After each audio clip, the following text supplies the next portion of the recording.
Hello, everybody! If it's Wednesday, it's Warhammer, and that must mean it's time for another episode of Warhammer Weekly. Joining me, as always, my co-hostess with, well, not like the mostest, but some. He's got summest. It's Tom. What's Yeah, up, buddy? How you a doing? little bit, a little Yeah, bit. Hey, yeah, hello, the friends. averagest. Also joining us on the show, very happy to have him, the one, the only, the illustrious, the very, very great guy, Scott, the Miniature Maniac. What's up, buddy? How you doing? It's going good. Thank you for having me on the show. Very excited to be here. It's a funny thing that we're having you on to have this discussion in like the same week that the pre-order for Soulblight Soulblight. Gravelords Yeah. comes out. So Yes. what can this be but divine providence? Okay, Yeah. that absolutely. Indeed, indeed. Tonight we're going to be discussing we're going to just talk about AoS, its strengths, its challenges, where it's got opportunities. Scott obviously made a video that it garnered a little bit of attention. It was kind of under the radar. You might not have seen it. It's fine. Yeah, it was just like it kind of snuck out there. It was real. Only the hipsters in the audience probably saw it. Yeah. But yeah, I would say it generated some response from our little corner of the internet community here in AOS land, and I thought it'd be fun to did. have you on and talk about it. Yeah, it did. By the way, you're welcome everyone for the Soulblight leak. That was 100% me. Um, Yep. and also, yeah, I think for that video I counted 3 different video reactions. I think I counted Hey Whoa, there was another guy whose name escapes me, and then of course Rob made one. Sure. So yeah, a little bit of a reaction. Drove a Let's little say bit of that. traffic. That's good. Yeah. That's good. Hey, look, it's all engagement. Hashtag content. So, For sure. but we're going to talk about that tonight. But of course, first the normal stuff. Hey, the news. What's up? It's almost no news, so this will be quick. How about that rumor engine? How about it? It's an Idneth thing. Yeah, right. Like Yeah. that fishy tail. I'm kind of excited about that. Probably some hair. That's what I'm guessing. Yep, like floating underwater hair. Yeah, sure. Like Here's the question, I'm ready. Scott. I'm going to you. Uh oh. Okay. Okay. Is this Mhm. a seahorse tail?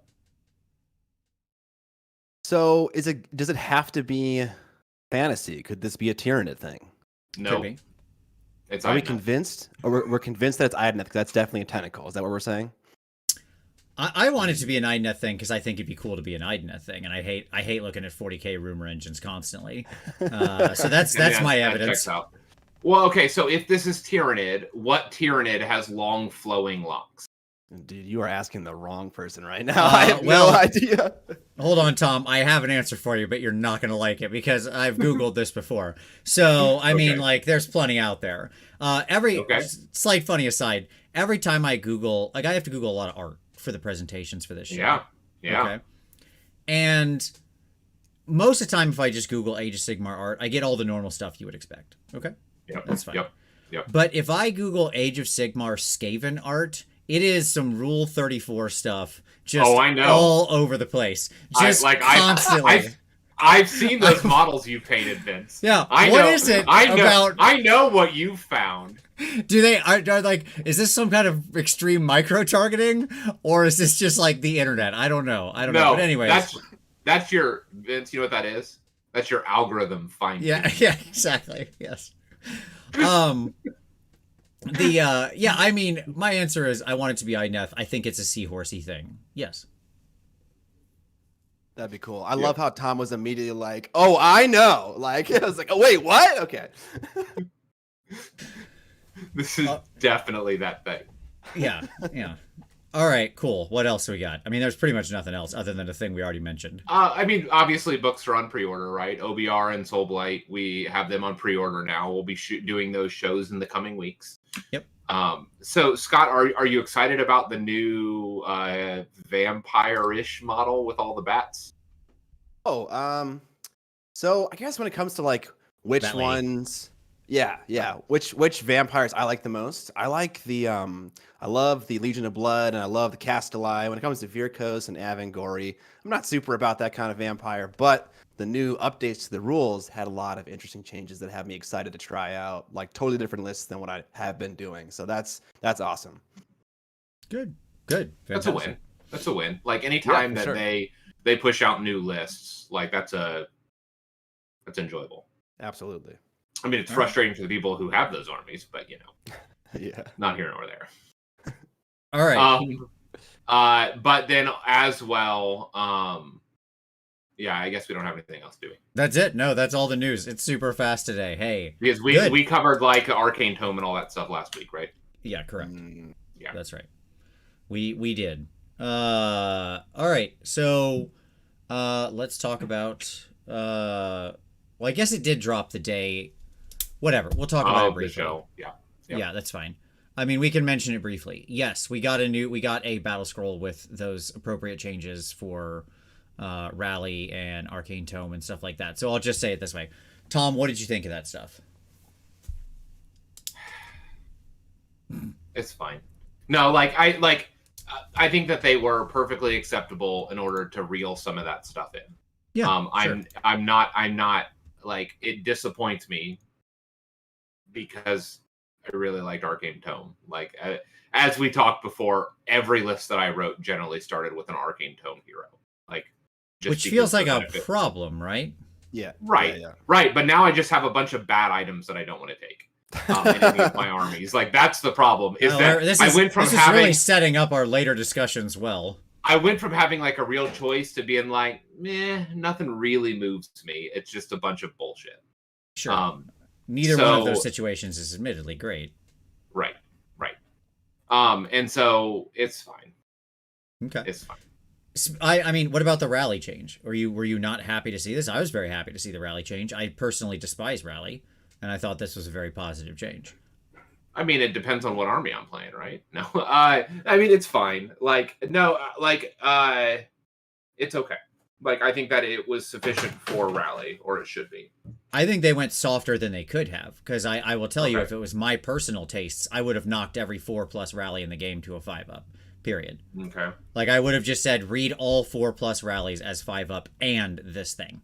Period. Yeah. Would it be too intense to just like say that like any monsters can't rally but keep the rule the same as it was? Is that too much of a nerf? Because you can still like rally dragons with this current rule. Am I correct? Yeah, you could get one. You could get one back theoretically. I mean, my ultimate argument on that, because I've seen some people discuss it. I know Evan's a big chair, I should say, as is more popularly known. Yeah.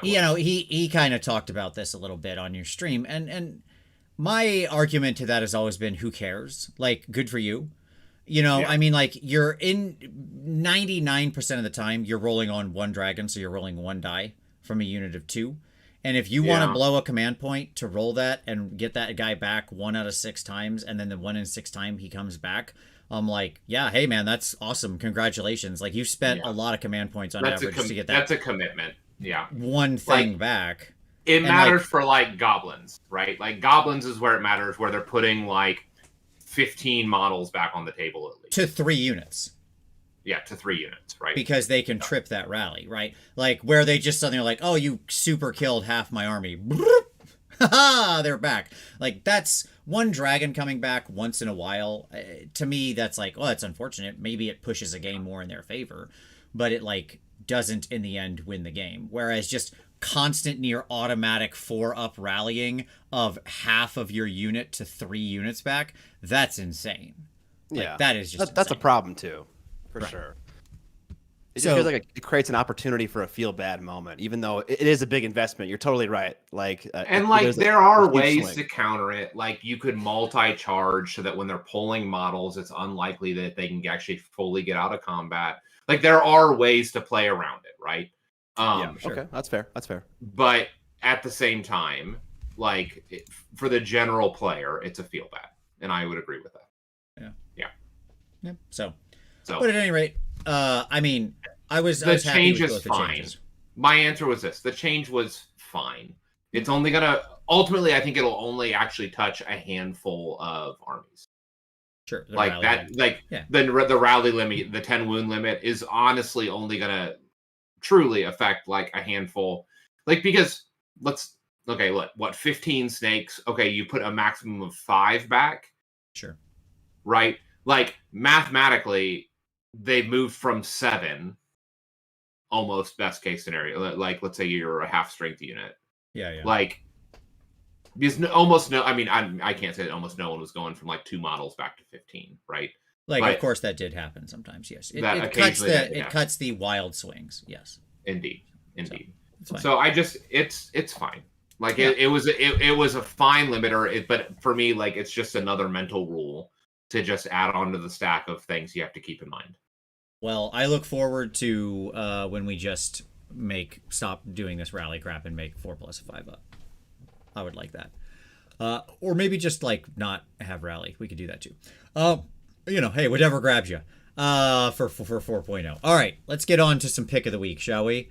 Let's talk some pick. Scott, what do you want to share with everybody? What do you want to boost up? What do you want to share out? Am I sharing a miniature?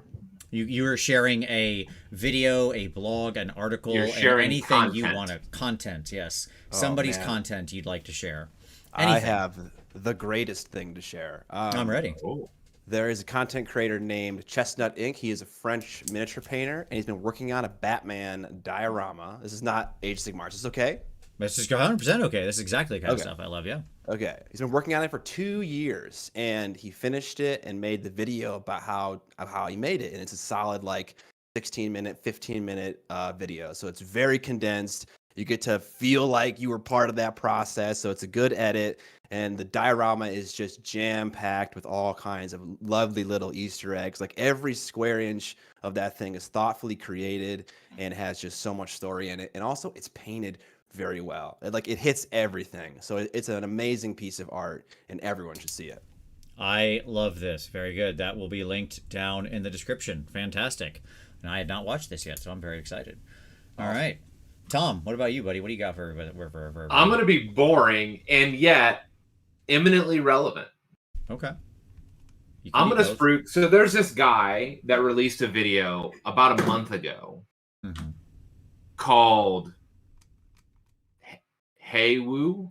And it was titled "Is Miniac Trash at the Game?" Sure. So I'm going to encourage our audience to go watch that because that video may or may not come up at various points, and so it would be relevant to have it in the comments below. Yes, Vince, we already talked about the various reacts, but that was one of them that I felt like Haywo was fairly even-handed in his response. Obviously clickbait title, but in his actual critique, it was a benefit of the doubt conversation. So, and I always appreciate that kind of tone. Very good. Mine is going to be very simple. Our old buddy Stuart, the Iron Gutsman, he's got a new tier list out for April 2023, talking about some Iron Jaws and some other fun stuff. Check it out. It will be linked down below. If you love a good book ranking, and who doesn't love a tier list? We all love tier lists. We all love lists. Look, BuzzFeed built their entire business model on how much humans love lists, okay? So love a list and go watch Stuart's awesome video. It's fantastic. And you can then argue with him in the comments about his incorrect choices and assignments of different books to different tiers. So there you go in the current meta. Okay. Fantastic. Let's move on, gentlemen. Let's talk about some hobby time. What we've been painting. Scott, you and I were talking a little about painting before the show. What have you been working on, man? What's on your desk? Right now, I am magnetizing my old Wood Elf army at home, and I'm painting at the office a model called Rosie. She's a 75mm model from a company called Neko Galaxy. Very nice. And these Wood Elves, you're going to use these in some one-page rules, I believe, right? So I believe that's going to happen, upcoming soon on your stream sometime? Yeah, tomorrow we're going to be playing OPR, which to me just feels like the simplified alternating activation version of Age of Sigmar. So it's interesting. But I painted that army so long ago and then just really never got to use it. They had a Wanderer faction in AoS 1.0, and it kind of stuck around a little bit further into the game's release. But I think now we're at a point where if you want to play some version of Wood Elves, you have 3 unit options maybe, and or 4 unit options, and they are in Cities of Sigmar, right? Yeah. Yeah. So they kind of feel like second-rate citizens in the game at the moment. So I think that's definitely true. Yeah. So yeah, I'm excited for that for sure. Tom, you paint anything yet? You working on anything? Why ain't you painting? I built like a wood frame around my entire basement. I studied my entire basement and ran electrical this week. Does that account? No. That does No. not Good skills count. though. Okay. Good skills though. Like it's hobbying-ish. Like I'm building something. It's terrain on full scale. That's good. Like assemble a model in there somewhere. You're not getting a break from me this week. Nope. Doesn't count. I picked up my KO model. Does that count? Like I bought a model this week. Purchasing does not count as hobby. No, he's right here. Hold on, let me show you. Wait, no, let me prove it. Like I really did. Not that guy. Oh, I believe here, you spent money. Look, Yes. I got my little KO admiral. Right. It counts now. Now that he's not lying, it counts. Yeah, sure, exactly. All right, very good. Kevin Peters said, "Does anyone believe we'll see Wood Elves return?" Yeah, in the old world. I mean, yes, there'll definitely be like a full Wood Elves line in the old world, 100%. Yeah. So, okay. For myself, ironically, I'm working on this guy right here, which is the Ranger, I believe. This is Still working on that guy. Hey, weeks later. Hey, look, I was working on. There was other projects in the middle that I haven't shared yet, but this is my fun thing that I'm working on. Oh man, I should just grab a model and be like, I'm working on this one. If you actually painted him, it'll look exactly like what Vince is doing. Yeah, sure. No, this guy's a lot more progressed, and he as well is going to feature in a video upcoming. And I've just been having a lot of fun working on textures and working on using unusual colors for stuff. It's been honestly quite a joy. This is obviously from Miniac's Kickstarter, which I believe will be the last Kickstarter you ever run.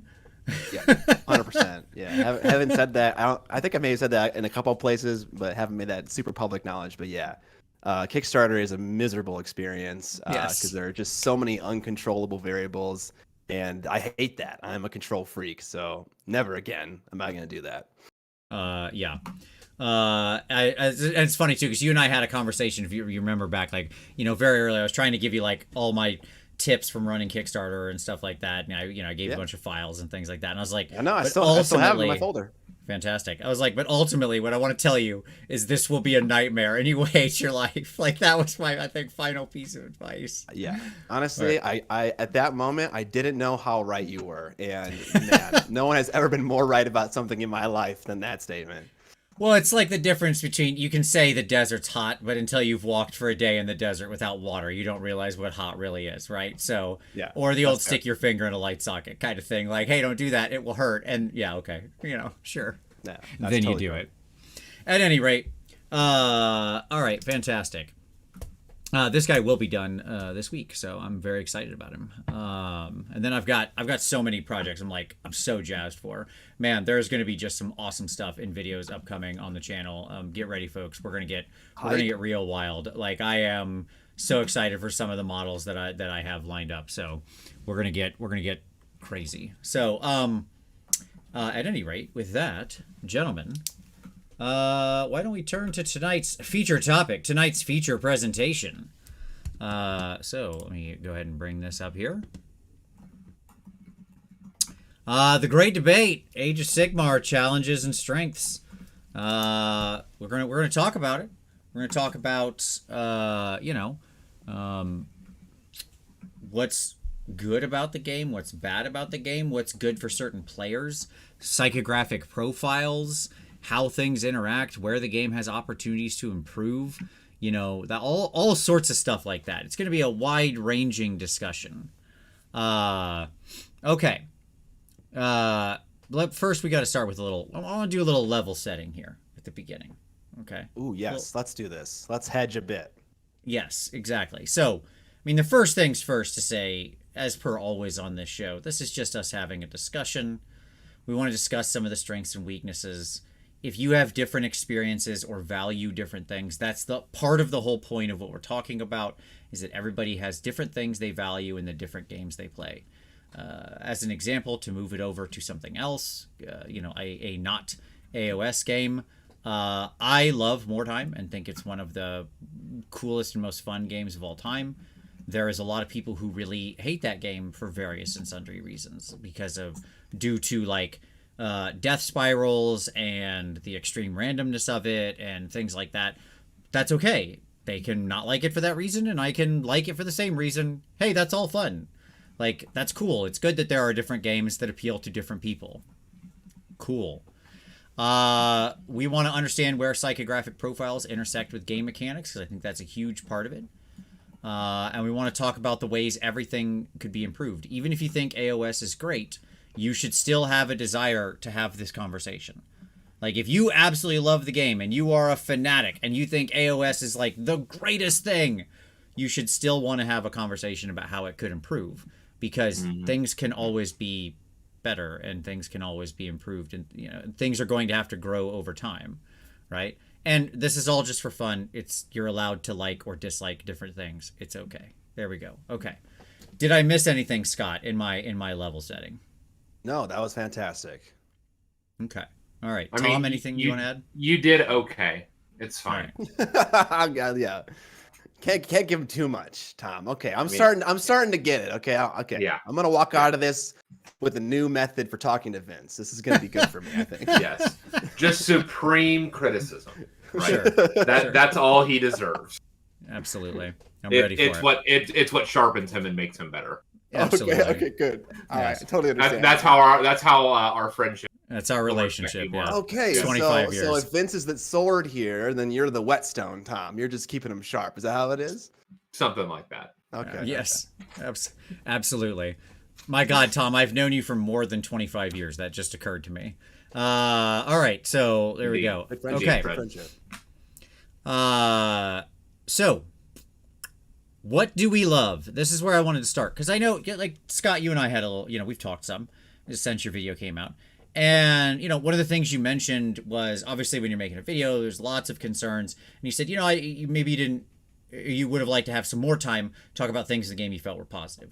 So I thought this would be a good place to start. Let's just celebrate some really, the things about the game we all love, or we think are interesting or valuable. And in those differences, I think we can honestly find some interesting information, because I think what you love about a game can be just as instructive as what you think are areas of opportunities, right?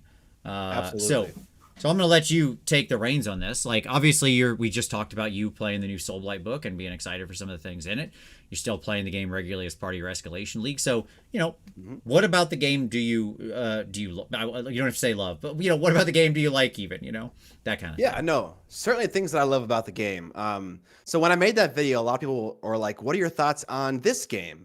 And I kind of was like, oh, okay, I can make a series of reviewing games that I play, because I play a lot of different games.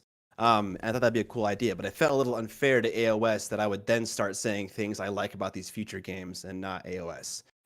So one thing I really love about AoS, and we've discussed this before, is how individualistic each army feels.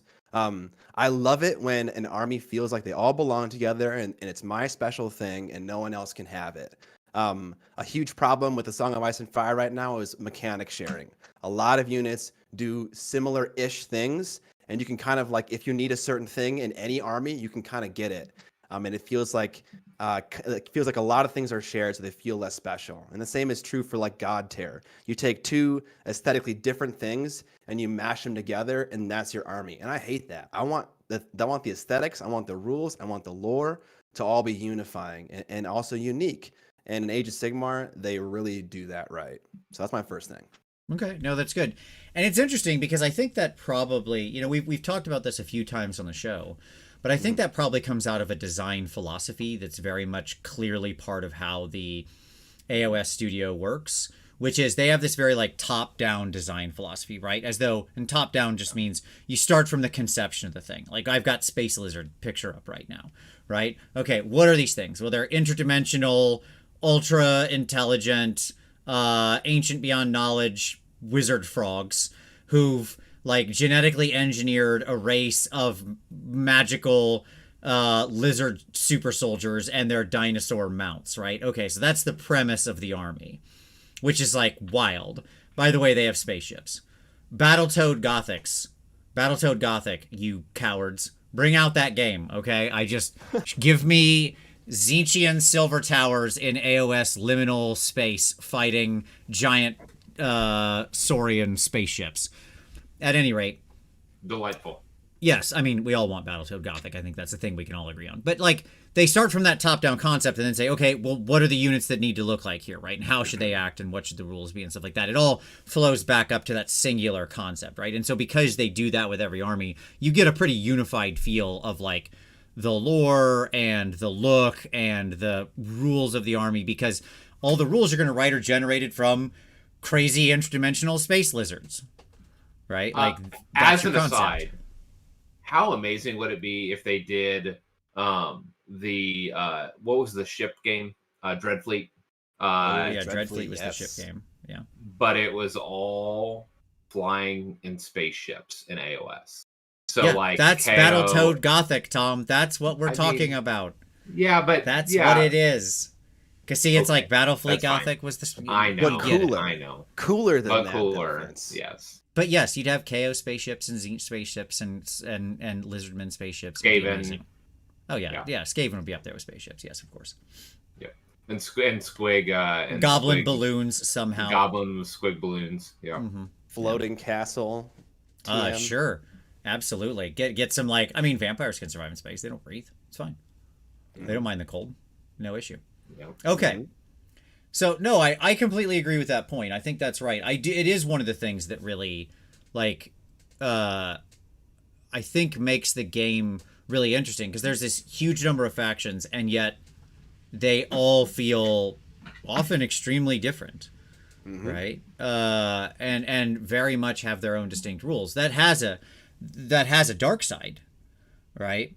Like all design decisions, it has a dark side, because the dark side of that is that if you want to, like, learn the game really well and play high at a sort of high competitive level, that means you got to learn like 25 different ways that armies are going to work and function and the unique tricks they have and everything like that, right? Well, or at least the majority of them. So, like, all of these things, and that's another theme of, I think, what we'll bring to the front, is that oftentimes what we love might have a dark side that somebody else doesn't like, right? And so that's but that's good. Okay, good. No, I love that one.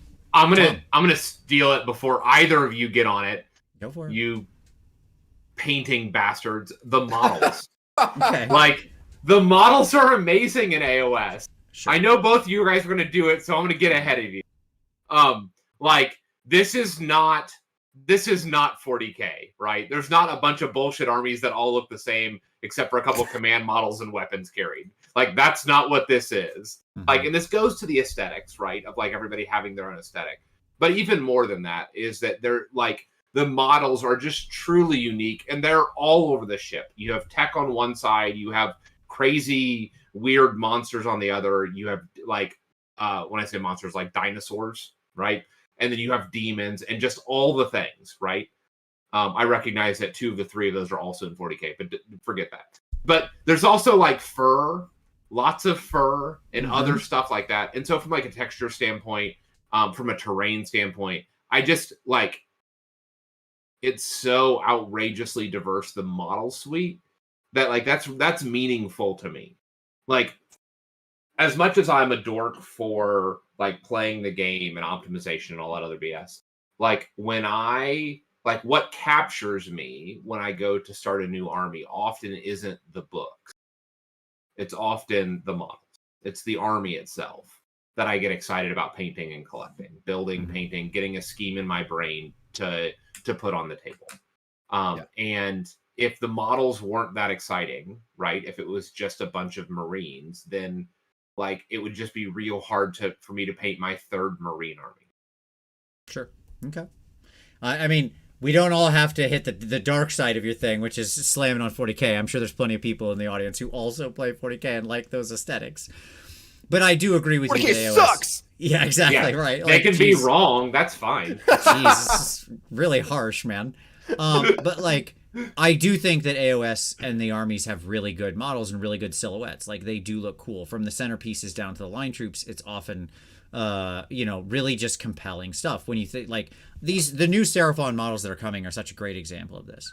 Like, I've just been blown away by everything I've seen. The redone Kroigers, the updated little Tichiwichis skink riders on the little frilled dinosaurs, just look fantastic. Like all that stuff, it just is so awesome. And I mean, there's probably no more deeply personal thing. Like everything we're saying here might land with someone else who looks at it and goes, I don't agree. I don't like those aesthetics. But I think even that person would have to admit that the quality of the sculpts is really high. Like the models are extremely well crafted with care by extreme professionals with deep experience in creating models that are interesting, both at how they look on the table and to paint. And so to me, that's incredibly valuable. I agree. It's kind of one thing. It's one thing to say the models are amazing, but like it's another thing to like.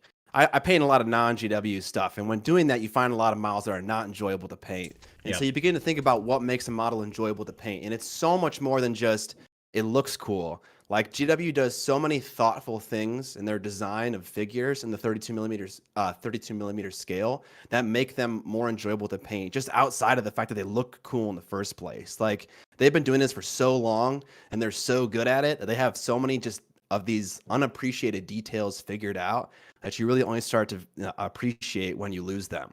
So like they are very ahead of the game for that scale in a massive way, and that definitely can't be understated. Yeah. Yep. So my thing I love that I'm going to pick as my number one thing is something that is funny because it might actually then flip around and be something that maybe, Scott, you don't like as much. I don't know. We'll see. Mm-hmm. But my thing I love is, look, ultimately, I'm a Timmy player. I like big giant monsters doing big giant monster things. And I love when I can take a big giant monster and go slam it into things and just blow that thing up. I love big giant, surprising, awesome moments in the game. And so that can come about in a lot of different ways. But when we call AoS a Timmy flavored game, I think that a lot of that comes down to the fact that there are these moments of like big surprise and that can just occur. Sometimes that's because of dice rolls. Sometimes it's not. And I love that it facilitates that mode of play because like I've in the past couple years I've embraced my inner destruction player and come to love things like Iron Jaws and stuff like that. And it doesn't have to be the mega boss on Maw Crusher. Just taking the guy on foot, you get him over there, he's got the destroyer, suddenly he has this 6 damage weapon, and he's just cleaving into people and just like lifting entire units. It's incredible. It's an incredible moment, right? I love it. I love this massive mega boss just destroying people. Can I provide some insight though for that? Right? Like in response to that is, one of the things that you named was about being a Timmy game isn't just about big stompy things, but it's about those unexpected moments and those 100%. Right? Those spikes. And like I did my thing and it suddenly is shocking and meaningful. This is what I actually don't like about the rally change. Oh, because it shuts off the spike. Because one of like goblins don't like before this was certainly true. It's less true now, but they don't have a lot of things, right? Or they didn't before. Like I'm taking squigs out of the picture, but if you're just doing like bodies on the ground, right, which is what we're most afraid of with the rally thing. Sure. So like them putting bodies back is their big thing with those units because they're not hyper efficient combat units. Sure. They're largely just tar pit. Mm-hmm. And so their thing is actually like the cloud like overrun mentality, right? Sure. And to me, like that's what I don't like about the limiter. Like putting that limiter on there actually just removes or tones down their peak moments, if you will. I guess that certainly seems possible, but at the same time, I mean that is an like and not all armies. Army. Yeah, and like, but again, like the people that are often building, like I'm not talking about incidental 4+ rallies. I'm talking about people that are building and leaning into that. Like they've now had that spikiness, that swing, which always had a chance to like swing the other direction, right? Move away, and that like so when I am lukewarm on my feedback on stuff like that, that's why is because inherently it's pushing against some of the particular like peculiarness of that army, for example. Because nobody else is rallying 3 units at a time, putting a bunch of goblins or a bunch of bodies back on like that. Like no one else is doing that. And so to me, that's what feels egregious. And that's why I'm just like, yeah, it's a good change for balance. I understand it. But it takes away from the fun things that you like. Yeah, those sure. moments. So, I mean, and the reason I kind of hedged at the beginning, Scott, and said, this might be one of those things that you, this thing I love might be a thing you're lukewarm on or even don't like, potentially, right? Most definitely. Is because, and I think that speaks to the difference of us. I think there's going to be a sub-theme here. What was the most interesting to me about having the 3 of us on the show, okay, doing this show, is that we represent, in primary fashion, all 3 psychographic profiles. Like, I am very Timmy, Tom is very Johnny, and you are very Spike. Okay? And so, because of that, right, it'll be interesting to see how the 3 of us react to the different rules. Because the things I'm describing where, like, the dice just go wild and cause some incredibly unexpected result, by the way, which is fun to me, even if it's, like, not, even if it's hurting me, that's still a thing I enjoy. Right? And so, which is, and that's not like masochism. That's just like, I like unexpected things happening at the table. Are you sure? Are you sure it's not masochism? But for the Spike player, that's masochism. Like that's it totally is. Yeah. Right. It's so painful. Yeah. Yeah. And I get that. Right. Like, and that's okay. This is like, this happens in this can be seen in like all sorts of games, where anything like any kind of random effect happens. Where like one person at the table is like, cool, some big random effect, let's see what happens, right? And one person at the table is like, I hate everything about this, right? And like you can just boom, it's like one's a Timmy, one's a Spike. You can just instantly call it out regardless of the game you're playing, right?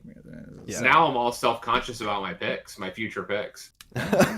I think one thing I want to specify, and I don't want to get into the negative things too yet, but if it's a co-op game, like my opinion about what the game is changes drastically. 100%. Sure. Is that fair to say? Yeah. Oh yeah, absolutely. You can have different profiles in different games. That's okay. Absolutely the case, or different settings, right? Like 100% that'll be true, and I agree. Like to me, like we've talked a lot on this show about balance, and I do believe that balance is important-ish. Like it matters. It matters. Balance is good for people to a point. You can chase the dragon too hard and make the game worse, but it is important in a competitive game. When I'm playing a co-op game and we're all like, you're playing D&D or something or some role-playing game, and one person at the table like has an ability to do some crazy wild thing, I'm like, yay, he's on our team. Who cares? Do your crazy wild thing. How much fun is this? Right? I want everybody to do crazy wild things in a co-op game. It's more so completely different experience. Completely agreed. Okay. All right. Great. Anything else we want to mention on what we love? Do we want a lightning round, just a couple quick ones rather than having some deep discussions? Like Scott, anything else you want to hit out there? I want to make sure I give you a chance. Absolutely. Yeah. I love commands. I love command traits, commands, and heroic actions. I wish the game would get out of the way of them a little bit more. I think they're a little too limited. They could be more fun, and not done poorly like stratagems. But yeah, I like commands and stuff like that. Awesome. Yeah, agreed. Command abilities, good stuff. Commands, all that. Yes, with it. List building. Okay. Like if I pick up a book, oftentimes there's not one list. And I love that. Like I love that there's just a lot of interesting ways to play books. But the way they're being designed now is not the way that they were being designed, 5 years ago, 6 years ago. Okay. Nice. Very nice. Very nice. My pick is going to be verisimilitude. What I mean by that is verisimilitude, sorry. One of the things that I truly appreciated in the changeover between classic sort of fantasy and AoS was how much more things felt like the things they are, and for the most part that's true. What I mean by that is like big stompy monsters now actually feel like that. Artillery is generally quite destructive. Often like things feel generally like they're supposed to. You play Lord Bastion Carthalos, the sort of the master of the of this host of The hammer. Stormcast, right? Yeah, the Yes. hammer.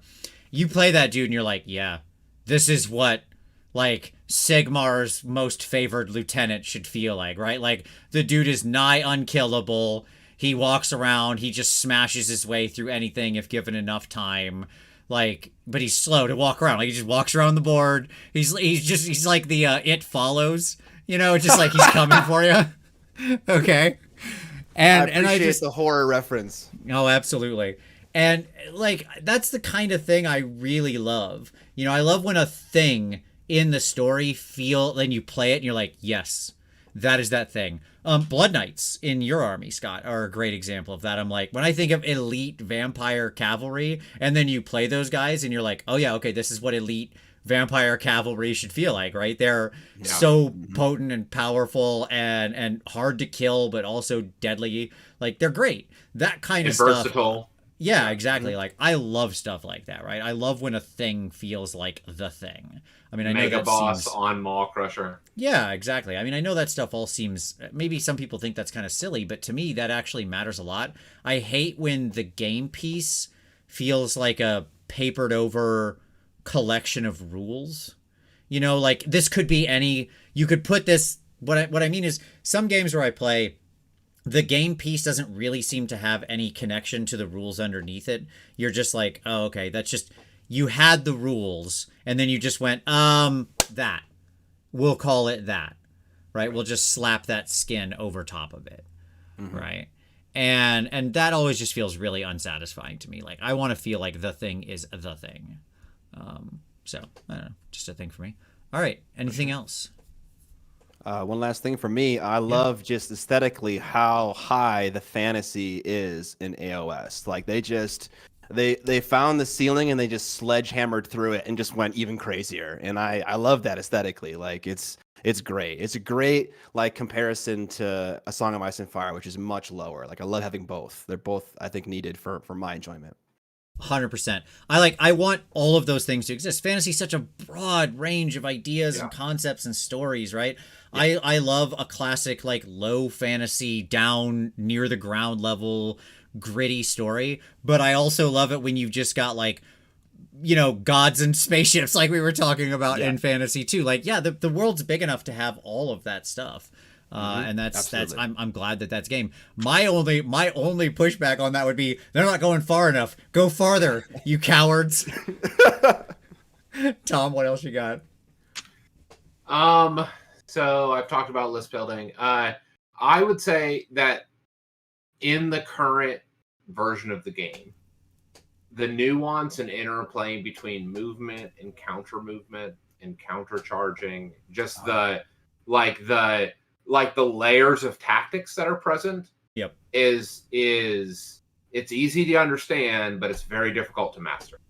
Yeah. Reactions specifically, is that what you're referring to? Or yes, like all of that, right? Like everything from redeploy to all of those elements. Like there's just there's very few games that are actually playing on this level of intricacy.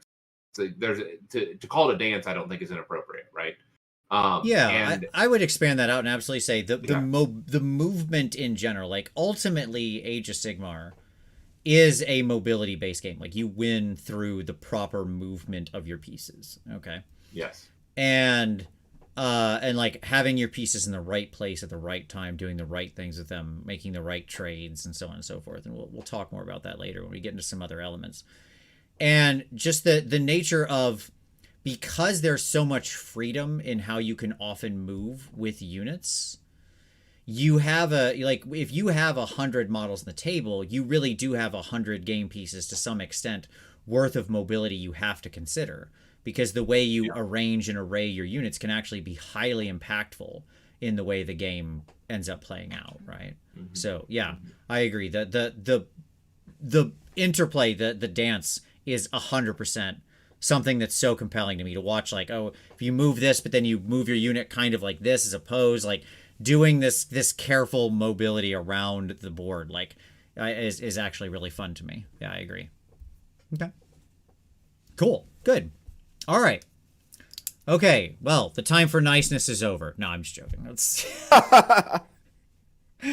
No, this is exactly. I want to keep. We're going to keep this train rolling. So a lot of this from this point, I'm going to structure, or I structured somewhat, to mimic your video, Scott. Like I kind of based the rest of this loosely on the order you made some of your points. Okay, so I mean, I modified some, and I've got other discussion points and things like that. But I just, so we can get a chance to kind of, I thought it'd be good to use that as a good structure to discuss it. Okay. One of the first points you made in your video was about list writing and sort of on-ramps and stuff like that. And discussing how it can be really challenging to write a list for this game just because of all of the different things that are part of your list, apparently, but aren't really spelled out in any coherent way. You mentioned like you start, okay, well, here's the basic requirements. You got to have a leader and 3 battle line units or something if you got a 2,000-point army. Yeah. But then also you've got battalions, and then you've got all your various and sundry enhancements, and then apparently there's a stupid triumph thing that shouldn't be there or part of the game, and all this other stuff, right?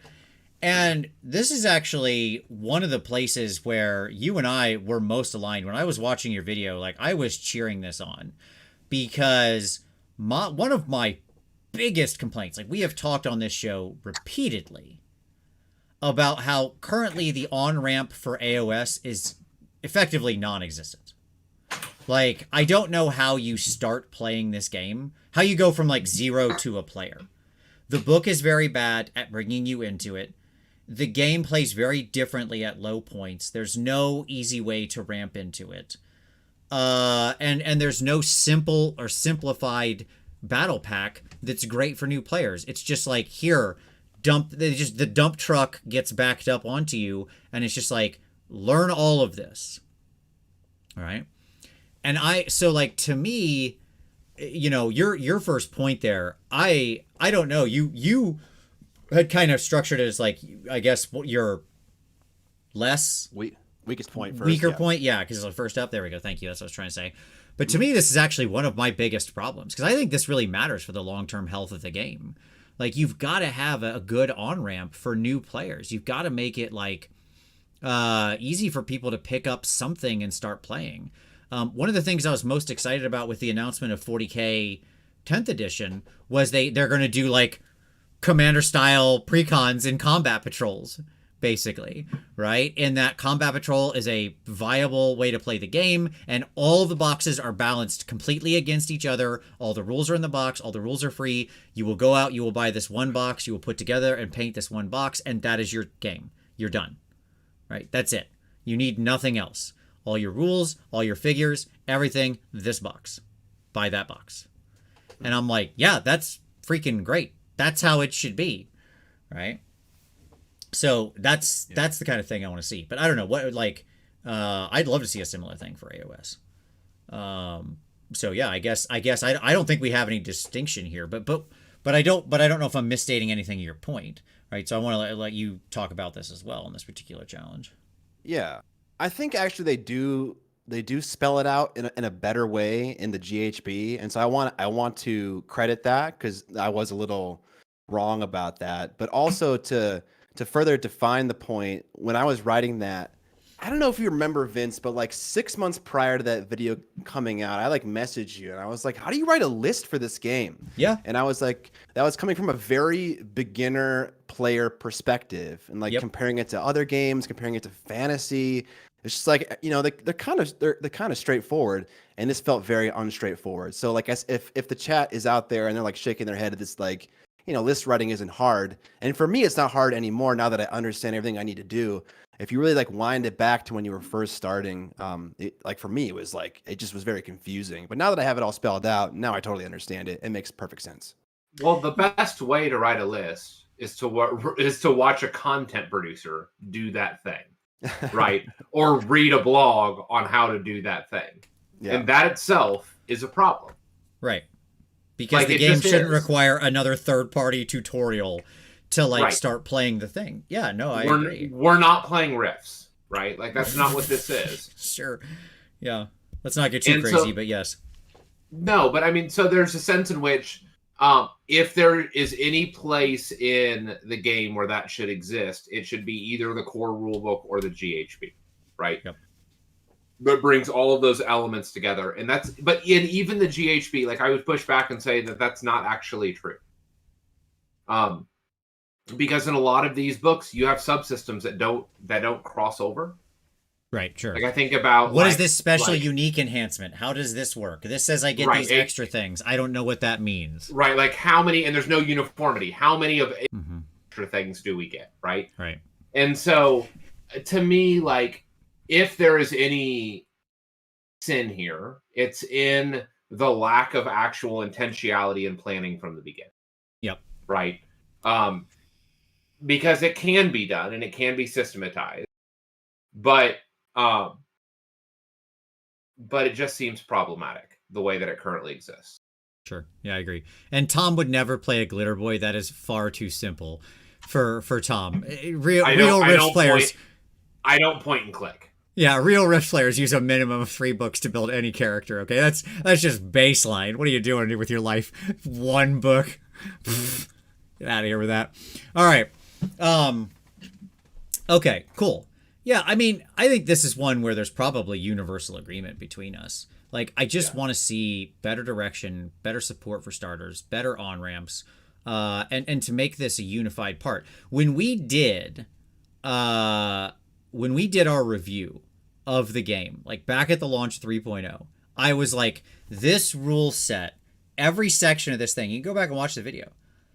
I was like, every section of these new core rules I'm in love with. They're great. They're well spelled out. Everything's numbered. It's referenceable. It's clean. I understand it. They have great, like, in the book, they have these great, like, designer notes on the side often to help add, plain, like, language explanations of things. I think they should do more of that, by the by. And we're gonna touch on one of those things later, because you had a later point talking about the difference in these wordings, and I want to talk. I am excited to talk about that part, so we'll get there. Talking about like how to like edit and lay out a rule book. Is that yeah, and like just the nature of the words you use and stuff like that. Like I am keen to discuss that because that was one of your later points, and so we will get there. But I loved all of it. Okay. Except the enhancement section, which, by the way, is pretty important to how to write a list. It's like a pretty major part of how to write a list. And that section is trash. It is trash. Okay? I who played the game for 2 editions since day 1 of AoS launching, right? So I guess 2.5 or whatever we call pre 1.0 times. I don't know, whatever, had to read that section like 4 times to understand what the heck it was supposed to be saying and what am I supposed to be picking here.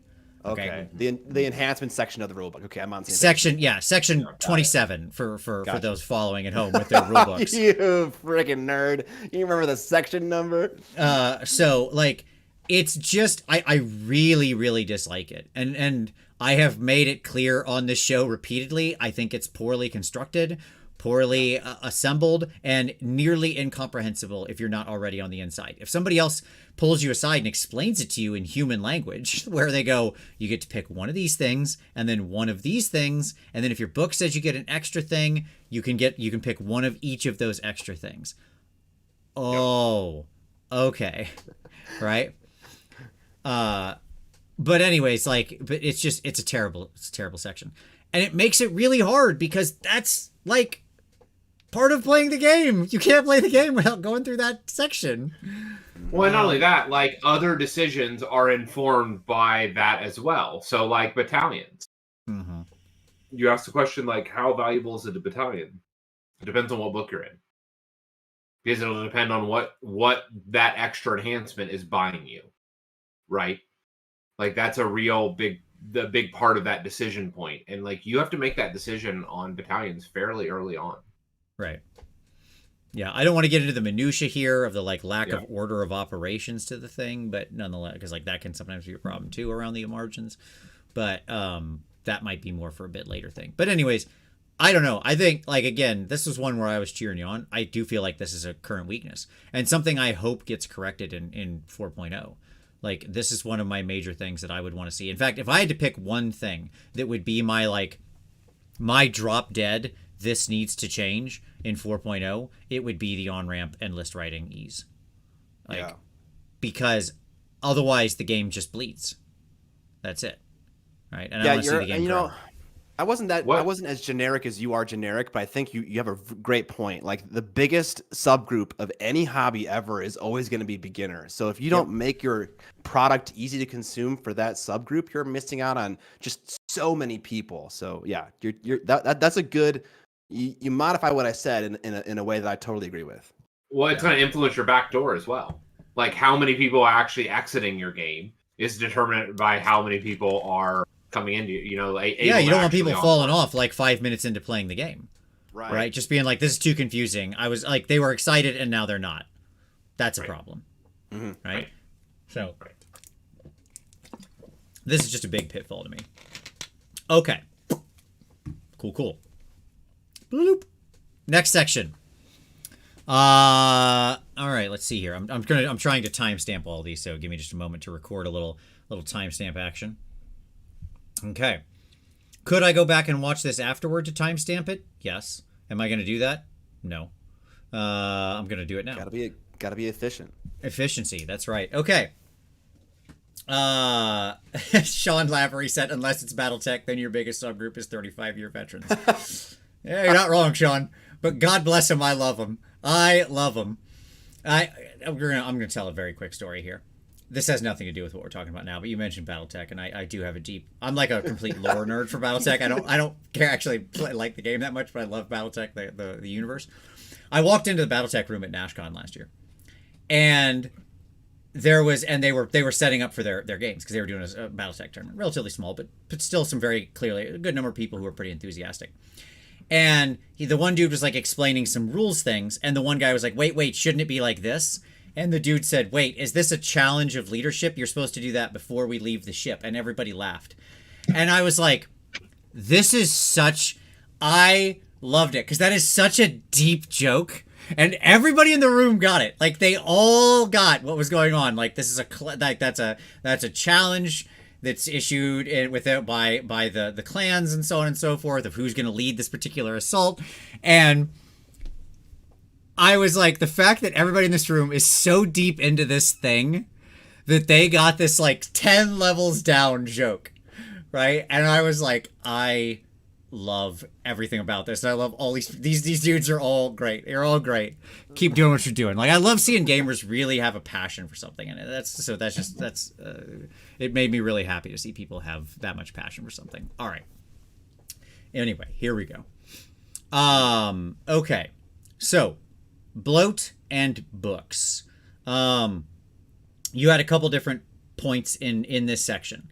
So, one of the things you talked about was sort of the dispersed nature of all of the rules and over so many things, as well as then some of the ways the rules were written. So that's the thing I just mentioned before. We can talk about it here in a minute. But the first thing I want to talk about is this like bloat and books and rule sources and stuff like that. Okay? Yeah. So, let me ask you a simple question. Yeah. Do you think there are too many places you have to go to look at rules for how to play this game? I think now that I know exactly what I need, probably not. But like getting into it, there are a lot of books that feel like maybe they're important. To this day, I still don't even know what Seasons of War are, like Thondia and that stuff. Like, is that a GHB? I have no clue. And then there's obviously the GHBs. There's a core rule book and there's army books. So it's like, now that I know, I kind of just need the GHB and my army book. I'm kind of okay with that, I think. Yeah, I think this is one I'm probably harder than you on, because I actually think, like, here's a great example. That thing we talked about at the beginning of the show. Yeah. Right? I appreciate the quarterly balance updates a lot. And I appreciate that, like, Wahapedia exists. Like, hey, who doesn't love some good intellectual property theft, right? Oh, yeah. But, take that. Russian servers. But, like, I do appreciate that there are these things exist and that they do these things, because it's good to balance the game. Like, that's a good thing.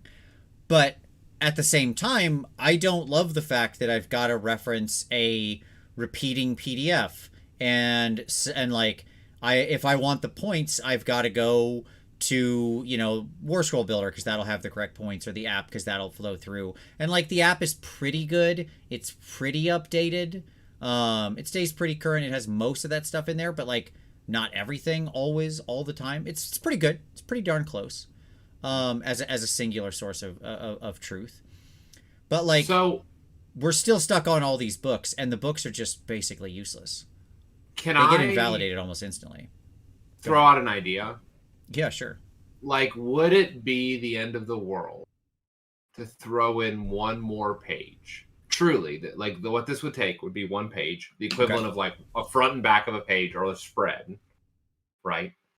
With literally a step-by-step guide on how to build this army. First choose this, then choose this, and then when you get to that enhancement step, like a lot of this could literally be templated. For Stormcast, it would be like choose a holy enhancement and choose like choose a mount trait if you have any of these mounts, and like it could literally step you in one additional page in every book. You could have a 2-page front and back spread that would literally walk you through army creation and have all of your, like, you know, sometimes I'm still on the conversation, the prior conversation, but I think that's eminently relevant for where you've gone with this, right? Everything could be in your battle tome with one additional page on building an army and pulling all that together outside of the core rules. How to play your army. Even direct people to other resources. You're saying, like, walk you through, like, if you bought just that battle tome, it could reference back to a battle pack and say, hey, go look at the GHB for this kind of battle pack, look at the core rules for this battle pack, go here, look at this, do this thing. Maybe, but I'm even saying from like an standpoint, right? Like I'm still on the, like, go to one place for everything you need for an army. Like, that should be your battle tome. And if it was one more page, again, I've kind of jumped back to the prior conversation, but I think it's relevant for this. You could literally have one page and have a step-by-step guide on, like, the 7 steps you need to build your army with, like, page references for where your enhancements are and the decision points that need to be made. Like, you're talking about one physical page in a book. Yeah, Manzak already beat me to the punch, but would you like to have your mind blown, Tom? Sure. Old editions of 40K and Warhammer Fantasy read this as 5th edition and before and 3rd edition and before, so the editions in the 90s actually did this. Weird. Like, they have that in the back of the book. Right. But my point is, I mean, that's my point, is that for one page we could gain that functionality where we just point people to a page in a battle tome. And in some sense, like, we just need one set of core rules and a cohesive, like, battle pack bundles, right? Like, if you want to introduce battle packs and expansions, that's fine. But to have, like, a core or, like, 2 battle pack, like, the GHB should be that thing for that space. Yeah, I suppose. I mean, I like, my issue here is partially with it. Like, I understand they want to sell books. Books make them a lot of money. I get it. Okay. To me, and certainly there are worse out there. Like, current 40K is much worse as far as how many things you have to carry around. And that's something they knew and they've addressed through, they've talked about addressing as part of 10th edition, right? Of, like, you know, they've talked about the spread, right? Like, this is the thing. You'll open the book, it's 2 pages. That's all your rules for your army. Like, right there. That's how you will play that particular thing, right? Admirable. We'll see if they live up to it. But at the same time, there's also a lot better sort of takes on this sort of thing. I think the real opportunity here is, and we have seen a lot of movement in this direction, so I am happy to see that. But just start from a better place, and then you need to update and patch less later, right? When this is a video game and you put a patch in, it's invisible to the user, right? I mean, maybe something they thought was the case is now changed and they have to learn that, right? But at the same time, like, that is to say, they don't have to, like, go anywhere different or do anything different, right? That's just like, oh, the skill tree is different now. You can reallocate your points, like, or whatever, you know. In this, you maybe even you're potentially unaware of the change. Like, I wonder how many players out there of AoS just don't even know Battle Scroll exists. Like, have never looked at or referenced a Battle Scroll and have no idea of any of those changes. Do you know what we're talking about, Scott? No, I'm gonna say no. Yeah, I mean, and this is my point, right? So it's this quarterly balance update they put out as a PDF, and like some of it, where possible, right, flows through to the app, right? I didn't know. Like, I alluded to this before, right? But like we talked about the rally changes and the arcane tome. Like, if you just picked up your GHB, arcane tome does one thing, but if you have the battle scroll, you know that rules text has been updated. Yeah. I'm aware of that. I have people like kind of playing AoS in my circle that stay on top of that and let me know those changes as well. But what's with the name sharing in GWIP? Like the words war scroll and like all these terms seem to be defining multiple things, and that kind of makes it a little bit confusing. That's the very small nitpick. I don't know if you need to go too deep on that one. Oh no, that's just a marketing department who wants that kind of consistency. Battle Scroll is the quarterly update. War Scrolls are just everything else in the game. Yeah, but that's just the marketing department in action. As someone who regularly works with marketing, they love having these kind of echoes of names throughout things. Like, we'll name everything something scroll or whatever, right? Like hammer this. Like, they love that kind of stuff. That way everybody knows it's in brand. And it's like, well, yeah, but it's all incomprehensibly indistinguishable from each other. So this is the old fight of brand versus identifiability. It's what got us Stormcast. Sure. Stormcast. Sold like Gravelords. Yes, absolutely. Could have just went with Undead. I'd have been fine. Or Sold Light or Gravelord, like one of those two. Like, they need to be both, but yeah, whatever. Dead people. But they're dead people, but it's cool. They're fine with it. Don't worry. It's all good. So Manzak said he still calls battle line troops. We still make that joke all the time. Back in like, what were we playing? Like 3rd edition 40k, when my buddy showed up with an army and it was just like all heavy and fast attack and stuff like that. And we were like, where's your troops? And he's like, what? I've got to have troops? So that's the constant joke whenever anybody asks how many battle line they're supposed to have. Yeah, I mean, to me, I would just like to see them do, and we have seen a trend of this in 3rd edition so far. So I want to give credit where credit's due. Every book that's come out in 3rd has been an increasing general arc of quality, especially over the last sort of 6 months and stuff. And when in regards to more or less every complaint I would make. Better balanced internally from the jump, better attribution of roles and things to do, and that'll come up some later when we talk, and all that kind of thing. So I appreciate all of the work they're putting in there. It is valuable, it is recognized, and I'm glad they're doing it. But at the same time, I want to see them not have to make just, sort of as many FAQs and day zero changes and stuff like that. I still think that we're just too high on our, to put it in my terms, we're still just too high on our Sev 1, Sev 2 defects that we're shipping with, right? Like that's ultimately my concern. Like we've got to push that quality up, right? Yeah. So. Yeah. Okay. We shouldn't be having to patch things before they release. Yeah, I mean, or like it'll happen sometimes. I'm all like, if it was once in a while, like a read, even once a year, a book had that kind of a thing, I'd be like, yeah, okay, cool. Like, it's humans, no process is perfect, no people are perfect. I get it, right? Would you guys pay for a $5 a month app that gave you every book in the game and every update in the game? Sure, of course. Yeah, like 100%. if it was functional and usable, yeah. Yeah, I mean, like we're all assuming a good UI or something like that. Yeah. Yeah. Good UI UX. Yes, 100%. Like probably more. My honest answer is they could probably charge a little more than that even. For all of it. Let's calm down here, Vince. Let's calm down, I mean, you got to price curves, okay? So like you can move up and down and so on and so forth. But but like, that's right now the sort of model that they have. I get it. It's because there's a very established book market that has been shown to be a driving revenue source. It's hard to look away from that. Like, do you want to be the manager that says, like, you want to be the executive who signs off on like, well, this thing is worth $12 million a year. We think think if we go this other direction, we can make 18 million. But if I'm wrong, then we make 0. Not 0, but less. Yes. Yes, right. Like, like that. I'm being extreme to give the example, right? But like, that's no executive is going to approve that. We That's could just make 2 million, is what you're saying. Yeah, sure. Like, no one takes that chance. Okay. Yeah. Instead, we'll definitely make 12 million, and maybe we can supplement. If we push them hard, we can get up to 12.2. That's still growth, or whatever. Anyways, okay.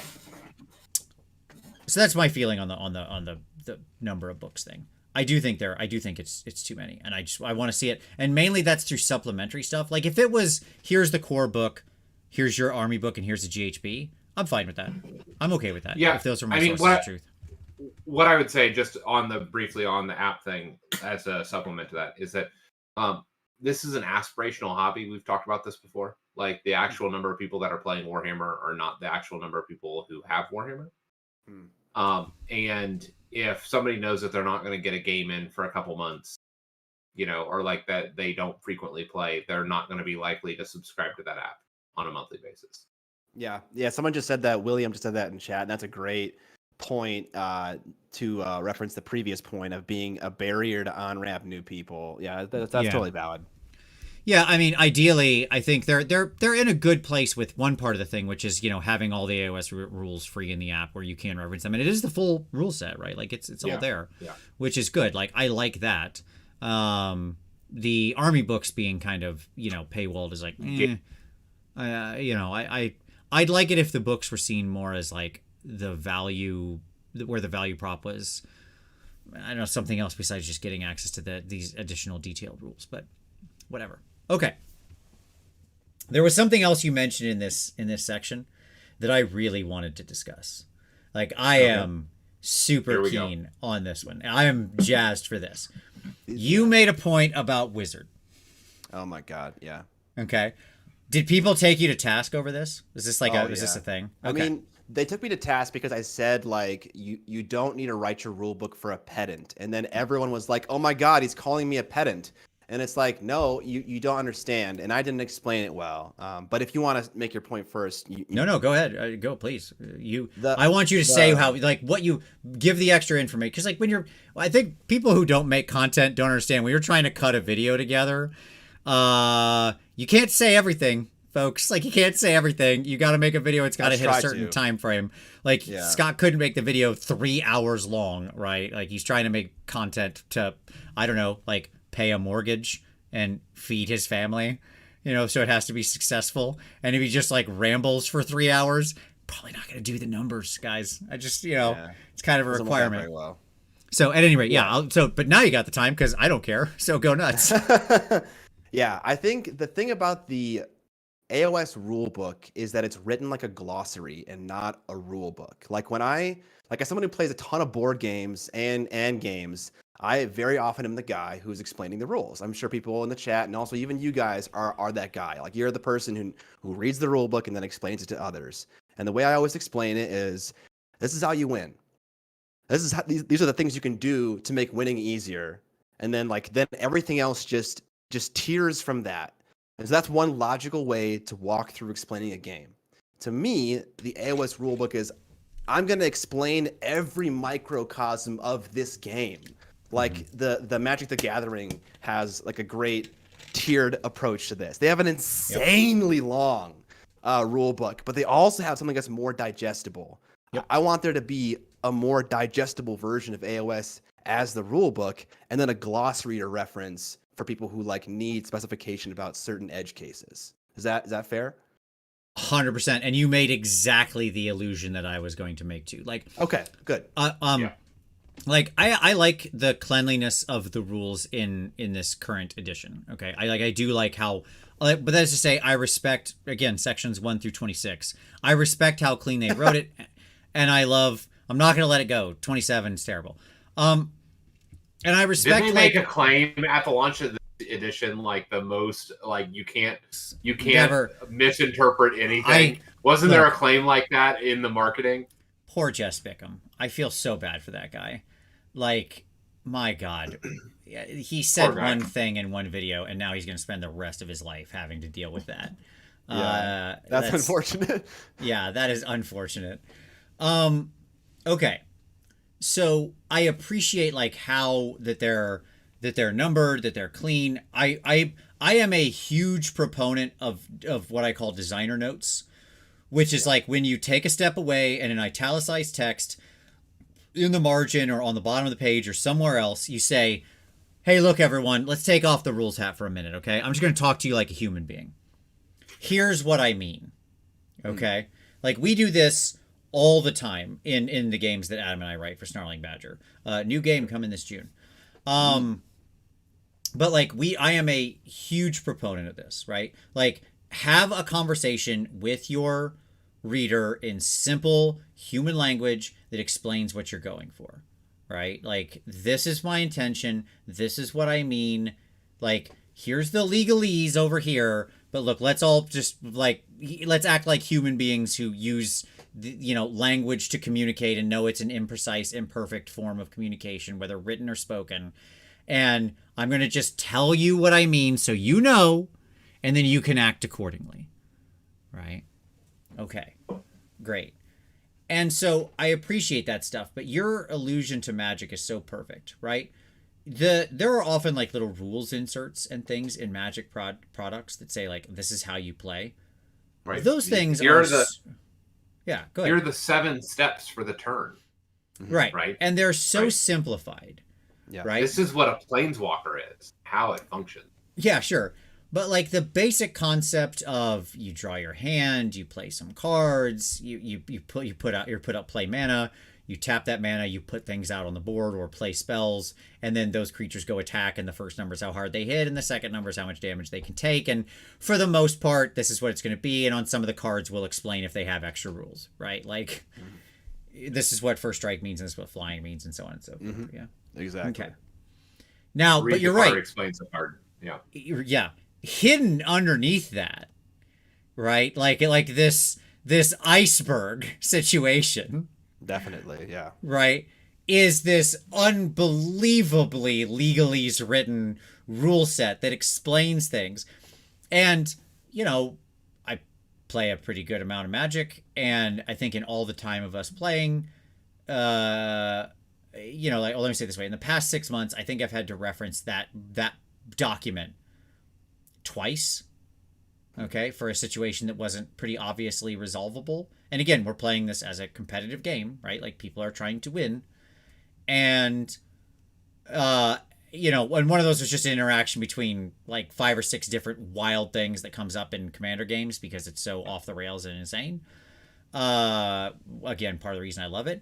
But like you can have a simplified sort of rules text and a deeper rules text. Like that is doable. You can have that. You can even have that on the same page. Like, that is to say, you can have the simplified version, like section 1, movement. You move in inches or something like that. Like your model's move is how far they can move in inches. Blah blah blah. Right there, you go. Something like I'm being over it's hyperbole for simplicity's sake, but right. Then you can have a section down below that's like all the intricate details of movement, and then turn the page. Think of it like the way you read, like, Tom, This Is Your World, right? You read some academic journal or publishing, right? And it's like this much of the page is what the person is saying, and this much of the page is their references and footnotes and corollaries and other things that are needing to be there to justify the simplified version they're saying up above, right? Yeah, you have to qualify it appropriately. Yes. Right. So, yeah, Mike Genny says, Vince, explain banding real quick. I have banding printed out and stored in one of my binders, just in case I need to reference it. The full rule section on banding alone. I believe that's still section like 703 off the top of my head or something like that. 703, oh my gosh. At any rate, or at least it was when I printed it out. Those things do move around sometimes. Okay. So, yeah, I think that there is value to that, right?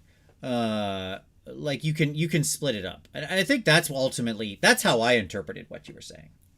Right? 702.22a. Darn it. Darn it. So close. So close. At any rate, I'm actually pretty happy with how close that is. That's I'm not gonna lie. That's pretty good. It's pretty good. You should be proud. Yeah. You're in the neighborhood. So at any rate, like, I think you can make that split, and that has to do more just as much with like book layout and stuff like that, like layout and design, right?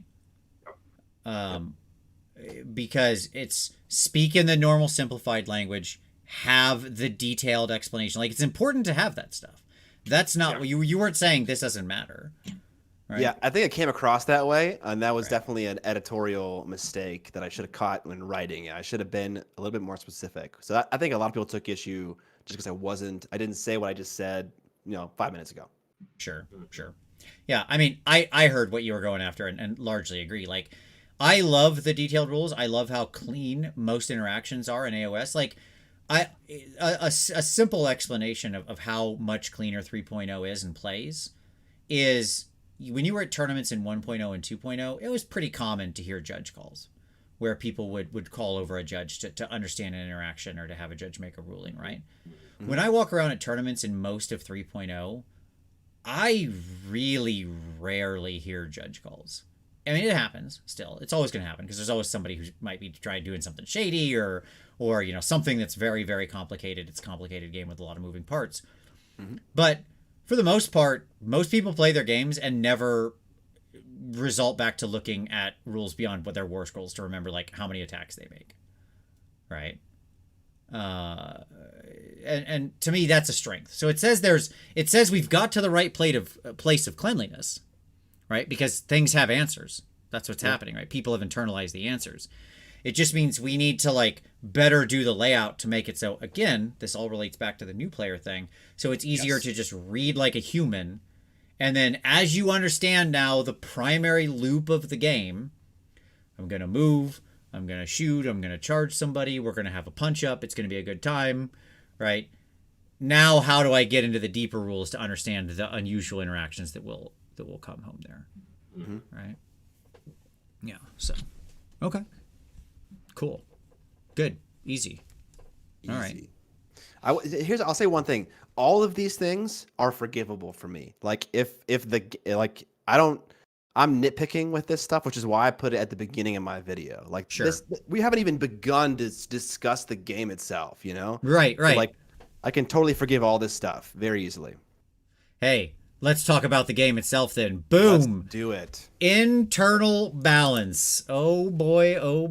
I am excited for this one.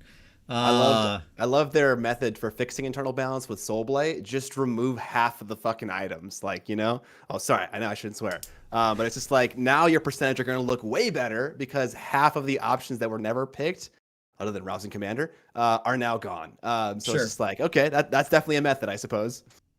Yes. That is a way to go. Sure. I mean, just reduce the choices. You get reduces the lack of whiffs.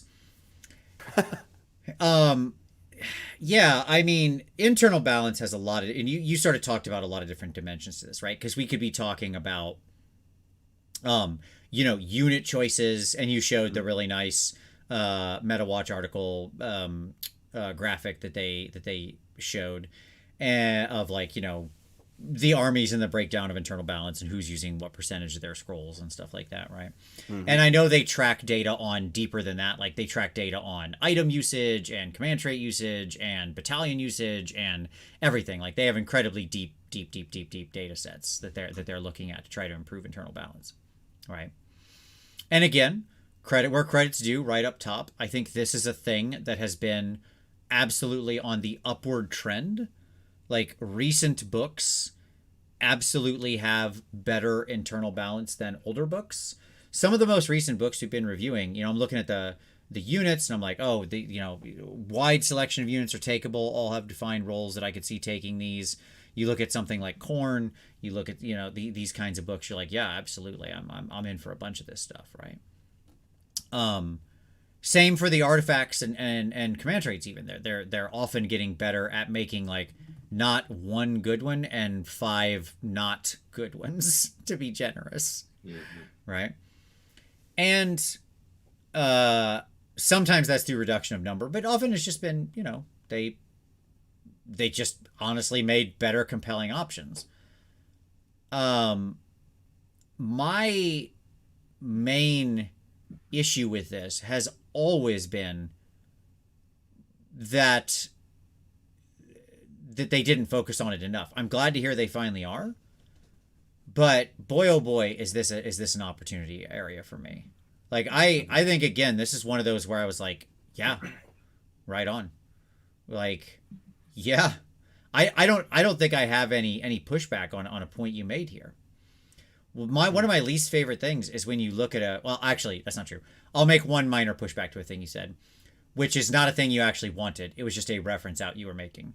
You talked about like Warhammer Fantasy having points and stuff on items, which is definitely a world I don't want to live in. Not that you were advocating for that world. You were not. Yeah, just an example.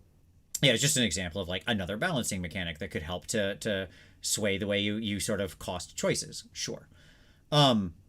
Because like I don't trust them with unit points. Just give us compelling choices. Sure. I don't trust them with unit choices. I'm not about to start. Don't start pointing more things. That's just more chance for things to be pointed wrong and more PDF battle scroll updates I got to get every 3 months. Is now Arcane Tome goes from 35 points to 45 points or whatever. Like, no, please no. So at any rate, like to me, the problem here has been one of philosophy and development, and this has been the thing we've lambasted on this show lots of times. I think it actually is an achievable, but not easy task to make 3 or 6 items or 3 or 6 command traits or whatever that are all compelling. They've done it before, especially with some of the more recent books. Right, like it exists. What's a good example? Beast of Chaos is a pretty good example. I think out of that whole command trait and artifact section, there's maybe like 1 miss in both groups. Right? So like 5 out of 6 are good in both of them. Like I go, man, there's an army where I would make a list and take that thing. Okay. Right? Yeah. So like it can be done. To me, the issue is you got to start with the philosophy of these things need to be role/play style enhancing. Mm-hmm. So what I mean by that is like every army has some number of ways it can be played, right? Like generically speaking, like, okay, I could do a castle build. I can go do a, like an alpha melee build. I can do a shooting build. Like these are builds, right? Like whatever. Mm-hmm. Yeah. And if you align command traits and items in some way to those things that enhance or open play styles up, or play modes or unit choices, then those things become innately and immediately compelling, right? To somebody who wants to play that thing. Okay? So like this command trait allows this particular unit, and this is the only way to do it, to become battle line. So hence it can be double reinforced now, and you can take, a bunch of them in your army and have it fill a slot. And if it's an unusual unit, and if you want to lean into that, it can do that. But it's locked away behind this command trait. Okay, cool. For people who like that unit, ta-da, there's suddenly a road. They're going to find that command trait compelling, right? This other person wants to play, like, have a super melee smashy hero at the lead of their melee army, right? Cool. Okay, great. Here's the item that does that, right? Here's the item for the person that wants to play a castle build, or so on and so forth. Whatever, right? And if you take that design principle, then it's just a development task of making sure that one of them isn't like wildly overbalanced, right? Or overcooked, I should say. Underbalanced. So I think that's the main point we're making, or that I've always made, and that they're missing out on. Right. Question, do you think there are enough play styles to the point where different armies aren't going to feel the same if you have the same play style in both and you build them toward that play style? It's like, oh, this is the tanky version of Stormcast and the tanky version of Vampires, but mine have fangs and yours have golden armor, like, is that a problem? It's such a good question. Such a good question. Because you've got to be careful with this, right? So to me, the answer is yes, you can do that, because amongst those playstyles, there's actually a lot of different ways to execute on that concept, right? And at the same time, not every army should have access to every playstyle, right? It's like the Price is Right moving, like that red band game where you're like trying to get the, you know what I'm saying? You get it. Like, if this is the total sweep of all playstyles, an army should have like a band where it moves up and down and it can play in some amount of that space or something like that. And then, you know, you can have variants on a theme, like, and this is the same thing in like, let's go over to video games, right? Tanks. So I often, in the history of me playing games, have played tanks in video games and like those kinds of things. Like I like the tank role. Okay. Now, if you play any kind of video game where these sorts of roles exist, you know that there are lots of different kinds of tanks out there in games, right? Like there are, you can have like a not as defensive, but you know, has like an attrition tank where you can do some reasonable amount of damage, right? So you can have an evasion tank where they're relying more on like not getting hit at all through various methodologies to tank, right? But when they do get hit or like stunned or conditioned, they get clocked, right? You can have just like a straight up traditional like Stormcast tank where you're relying on damage mitigation purely, right? Where you're just hardcore damage mitigation, right? But there are certain enemies that will just hit so hard you can't mitigate them, right? And so every one of those has some particular kind of answer, right? And also some particular thing, right? Yes. Like Heywo mentioned self-heal tanks, another great example, right? It's like Paladin, Death Knight, Warrior in World of Warcraft kind of thing, right? Yeah, exactly. It's a great right? metaphor. This is, And I think in the same way, you could have like, okay, this is the army that wins through attrition, but how do they get there? Do they get there through restoring models? Do they get there through just being very hard to kill? Do they get there through, you know, being very evasive on like you charge them and they leave? Right? They have an ability to just bounce. But if you catch them, they just die.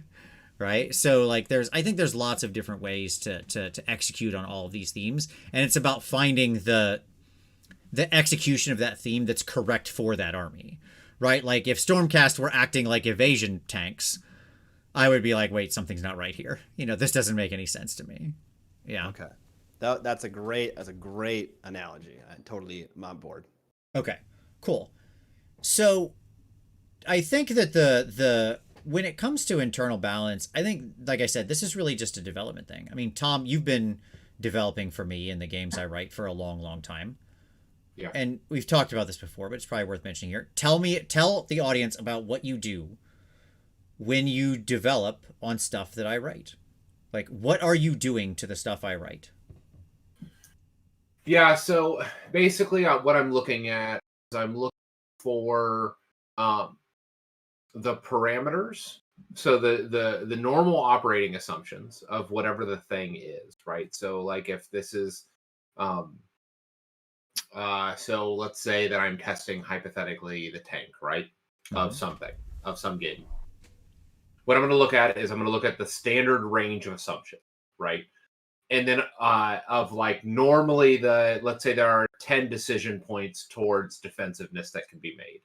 Most players, because of like cost benefit analysis, are going to be in like a standard deviation range probably of like 4 to 6.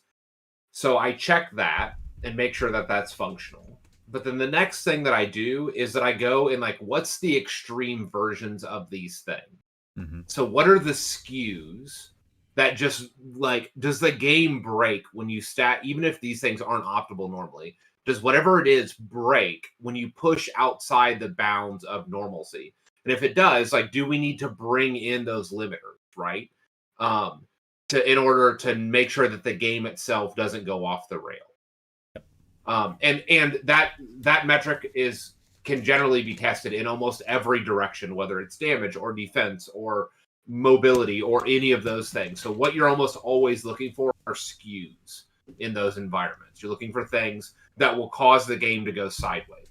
And so in early AoS, not the current edition, but in prior editions, the skew was the battalion.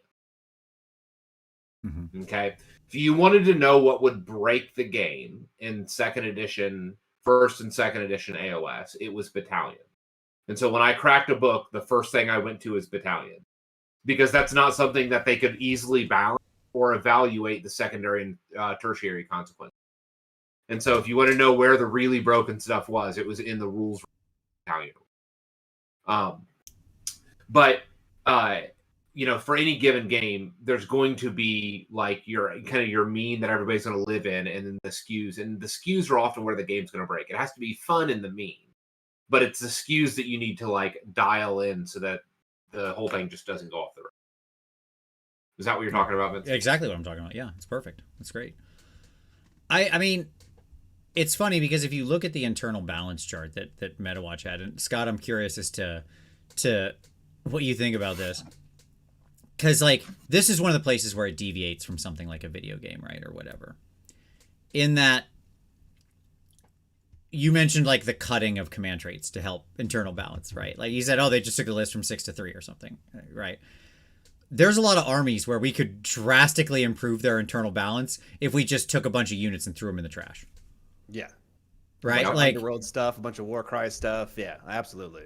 Yeah, I mean, we could just even just duplicative units, cities being like the great example of this, and they're getting a whole redo, so theoretically some things will be retired, right? I imagine that army's going to be completely reinvented. But, like, the nature of some of these armies is that they have, 50, 60, 70, 80 war scrolls. Well, how many different variations on hammer can you have? You know what I mean? Like, there does come a limit where sanity comes in. And it's a problem because people have those models. And this is one of those places where in a physical game where people have physical models they've invested in and painted and love, you run up against this challenge where, like, well, the right answer for balance is we just got to cut some of these units. We got to get rid of some of these things, right? But that's the wrong answer for a lot of people who are collectors and don't want that to happen. So that's it. So, like, how do you see that? Do you see that as being a challenge, or what do you think about that in a game like this? So at the current stage that we're at in Age of Sigmar, that is an issue. People will be upset by those kinds of cuts. But, like, I'm the kind of person who does not care at all about proxying. Like, if you don't like Judicators and you want to use a different model, just tell me they're Judicators and we're golden. Like, I don't care. Like, use the thing that you think looks awesome. As long as it's still, like, kind of the army we're playing, Stormcast, then makes no difference to me. Same base size, doesn't affect the gameplay. It's going to make you happy. Like, we just need to have that beginning social contract, and we're good. Yeah, I agree. I almost wish some of the times, like, and this is something I don't know if they'd ever do, but I wish some of the times they would just, like, put multiple units together into one entry, like one war scroll entry, and then in the pictures just have multiple pictures of the units. Like, it could be any of these things. Cities was always the classic example of this, and now it's getting redesigned. But I would have loved to see one that's just called, like, I don't know, auxiliary troops or elite troops or something like that. Like, I don't care, right? Like, we'll call it whatever you want. And it's like the picture is human greatswords and dwarven hammers and dark elf executioners or whatever, like all these things that just are like almost the same unit, but one is clearly slightly better, just in some circumstances, like you can get better rend here, you can get mortal wounds here, like, right? Yes, just like make them one unit. That's the elite unit. Let people mix and match or run whatever they want. All the models are still valid, right? It's just you can even have a complete mixed unit. Have a greatsword standing next to an executioner, next to a dwarven hammer. That's the whole point of what this story is supposed to be about, anyways. That's it, exactly. Yeah, that makes sense, actually. Right. Like, isn't that the point? These people all live and fight and die together. So, like, I don't know, man. It's like when you go stand on the wall to reference your Song of Ice and Conquest Fire War game. Like if you're one of those, it had to come out. It had to. Had to get you once. But no, like if you what is you take the black or whatever, isn't that what you do? Yeah, whatever. I don't know. I've literally completely blanked that show from my mind because the last season was so bad. All knowledge of that has faded. Everything other than the scene with the hound where he's eating the chickens, that's it. That's the only scene of that show I remember. So in my mind, it's a perfect show. It's because he says those lines regularly. Correct. That's it. I haven't even watched the show, so you're doing better than me. Hey, there you go. But like, you know, like that was a bunch, but the point was that was a bunch of people from different houses who all got together and defended, right? They're all together on the wall because they know they either do it or they die. So like, hey, same thing with cities. Yeah, that wasn't optional. Like that wasn't volunteer work. I understand that. I understand that. Yes. I get it. But like all of those things could just be one scroll with one function, one weapons group, one simple role, and just have a good time, folks. Use all your models. Nothing needs to be retired. Nobody needs to be sad, but we can all use our models and have fun. There you go. Like that's what I think there. So, and that would help internal balance on. It's probably the way to like walk that line, right? Because I do think this is a challenge. This is an issue. Okay. Well, so you could be like, that could be named like the shock troop infantry or something like that. All your great weapon you can, wielders. yeah. I mean, you can give them a fun name, like you know, it can be like they could have a cool GW unique name, right? Yeah. You know, that's cool. I'm fine with it. You know, they can be like whatever their imaginary silly name is. That's fine. Okay. Mm-hmm. I can't even think of like an imaginary. I know. Silly I was like name. watching the. Yeah, you cut out there, but yes. But yes, it was okay. So. Assistant Ref said, watching this 15 minutes behind, but I'm going to be sad if Vince doesn't mention the Randomness rule in the internal balance section. I mean, Slanesh is a great example of how not to write that stuff. Like, I didn't say every book recently was a banger, all right? Like, boy, oh boy, do they still miss sometimes. And this is my problem, right? Like, I do think, Scott, you hit on something really real here. And it's there's no silver bullet to this. It's a systematic change that has to be made in your philosophy, in your development, in your execution, right? To solve this problem without pissing people off, because you gotta pay attention to like that. These are real models with physical things. People have spent real money and, more importantly, real time and investment in painting and putting on the table. It's more than just like buying a magic card or making a D&D character or something like that, right? Like there's a lot of work to get an army together. Not a small amount of effort. Like anybody who's painted a 2,000 point army is a hero in my book. That is work to get there. It's interesting actually how, now that you kind of say that, like how that changes the way you handle the game that people invest so much time in. Because we talked about this on the podcast Chapter to Plastic, where it's like you play a video game like Hades or Hollow Knight, and you play it for 50 hours, 80 hours, and you're done. You move on. It was a great experience, and you remember it. But when you pick up a miniature war game, in your head, whether or not this is true, you are going to play that game for the rest of your life. And that's not true. That's the way that's the way it feels, you know? So it's like you gotta handle that with care. Yeah. And that's one of the reasons that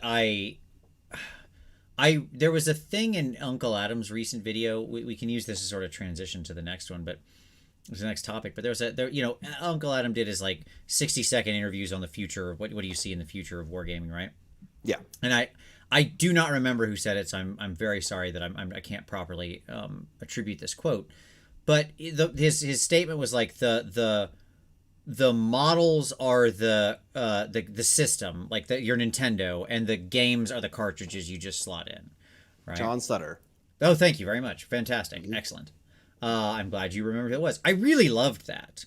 Right? Yeah. Like I want to be able to like when I get models, I too love a lot of different games, and I want to be able to use them in a lot of different games. Now, some things are very specific, and whatever, that's fine. Like, I get it. It's not like every model can always work in every game ever. I'm not trying to be Pollyanna about it, right? But that's why I like a lot of skirmish games and stuff like that, because you've got these are my little space shooter guys. I can go use them in like a game that Adam and I write, but you can also use them in 5 parsecs from home. You can use them in Space Weirdos. You can use them in 40K. You can use them in Kill Team. Like, man, that's great. What value, right? Like, that's how I want to think about the miniatures, right? And that they have that kind of value. Yeah. So, okay. Cool. All right. All right. Next up, gameplay and strategy is what I called this next section. Okay. So things in here you talked about. we're and this one will be an interesting one because I think this is probably our strongest point of disagreement. Yeah, so far this has been very pleasant, and I think now it's gonna get sweaty, and I'm ready.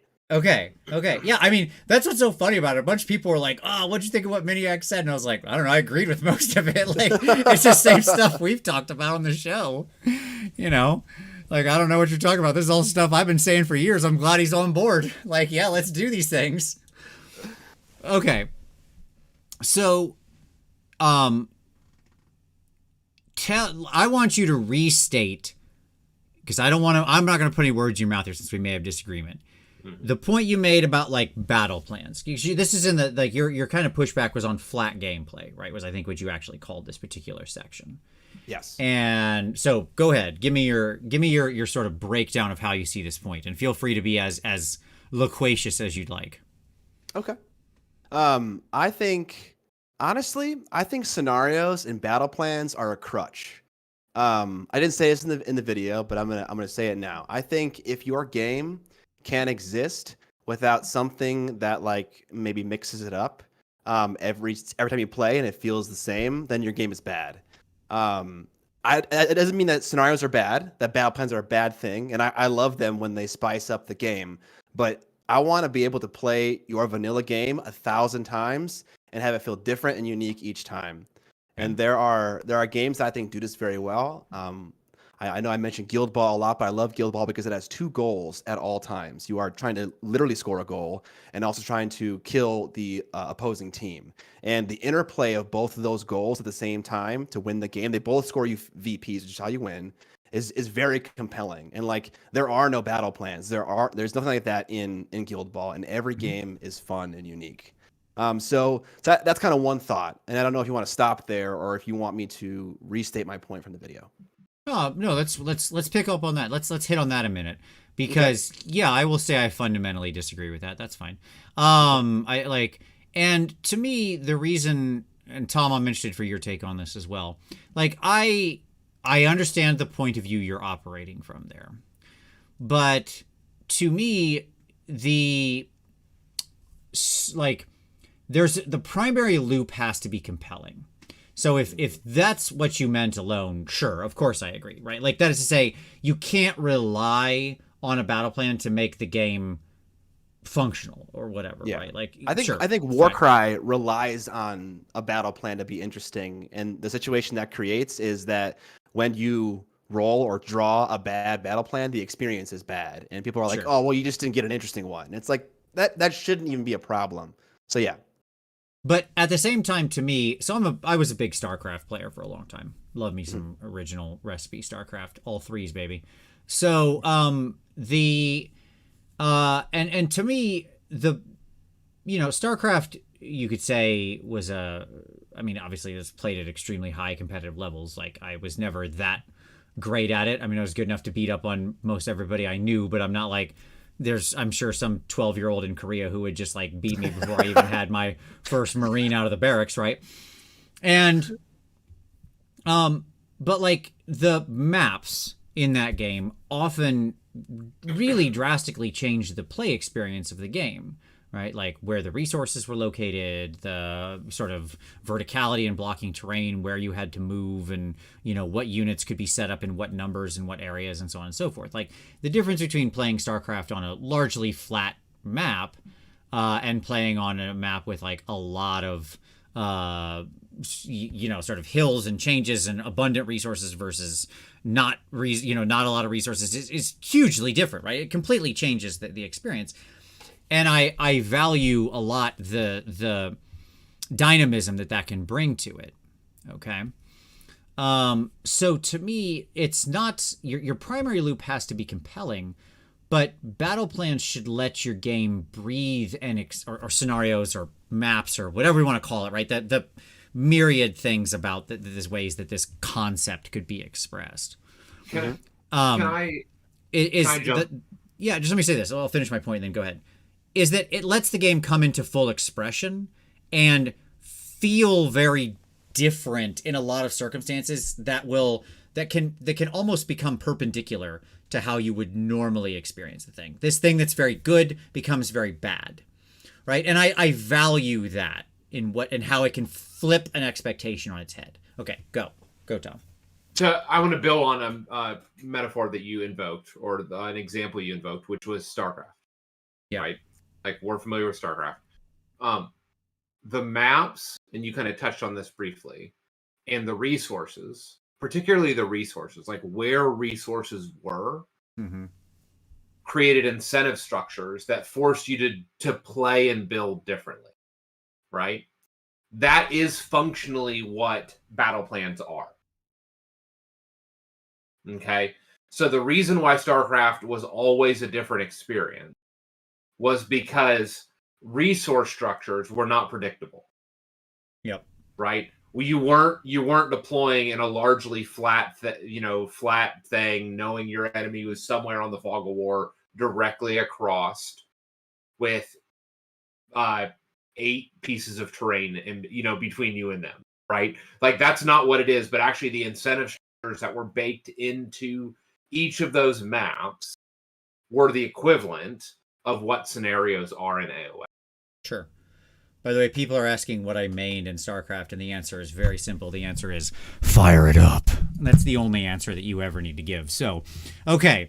At any rate, that I think that's different opinions there, but I get where you're coming from, is what I'll say, right? Yeah. Anything else we want to touch on that one? Yeah. I think we agree. I think you're right. The gameplay loop needs to be compelling, and as far as the StarCraft map analogy goes, to a beginner, a different map is not going to change the way the game feels. But to a seasoned veteran, it changes it insanely. So in my opinion, you guys are seasoned veterans, so battle plans probably change the way the game plays fundamentally to you. Battle plans to me look very similar. They feel like you moved the objective from this point to that point. Whoop-de-doo, I don't care. But that's okay. Also, it's significant. Like, each battle plan, it seems like subtle, but like, it completely changes a tactic. I totally get that. It doesn't feel that way as a beginner. But like, so there are other scenarios. Like, here's an example. Like, what if, I don't know, this is kind of a bad example, but I'm trying to express something. Yeah, go what for if it, like the first person to swing in combat on any given turn awards their opponent 1 VP? It's like, I don't know how you would play around that, but this is like a version of a battle plan in A Song of Ice and Fire, where it's like the first person to play a model on the tactics board gives the opponent a VP. It's like, holy cow. This game that we both play, like, the first couple turns in that game are a little bit solved sometimes. But like, when you make that change to the game is completely different. It changes it so much, and it's so obvious. The change is so visceral.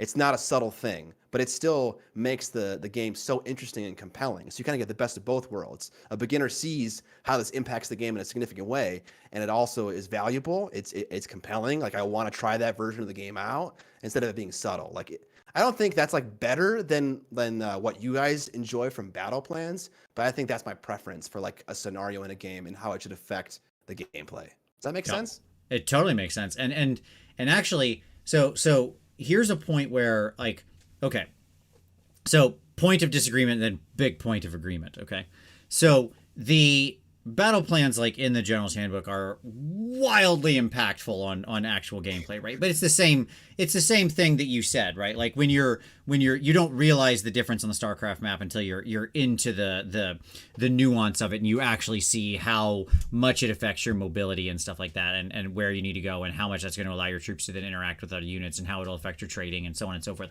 So, like, the difference is absolutely huge, but it's huge once you've crossed a threshold of skill. Like, to return back to the non-controversial StarCraft example, if you put 2 newbies on almost any map, sure, right?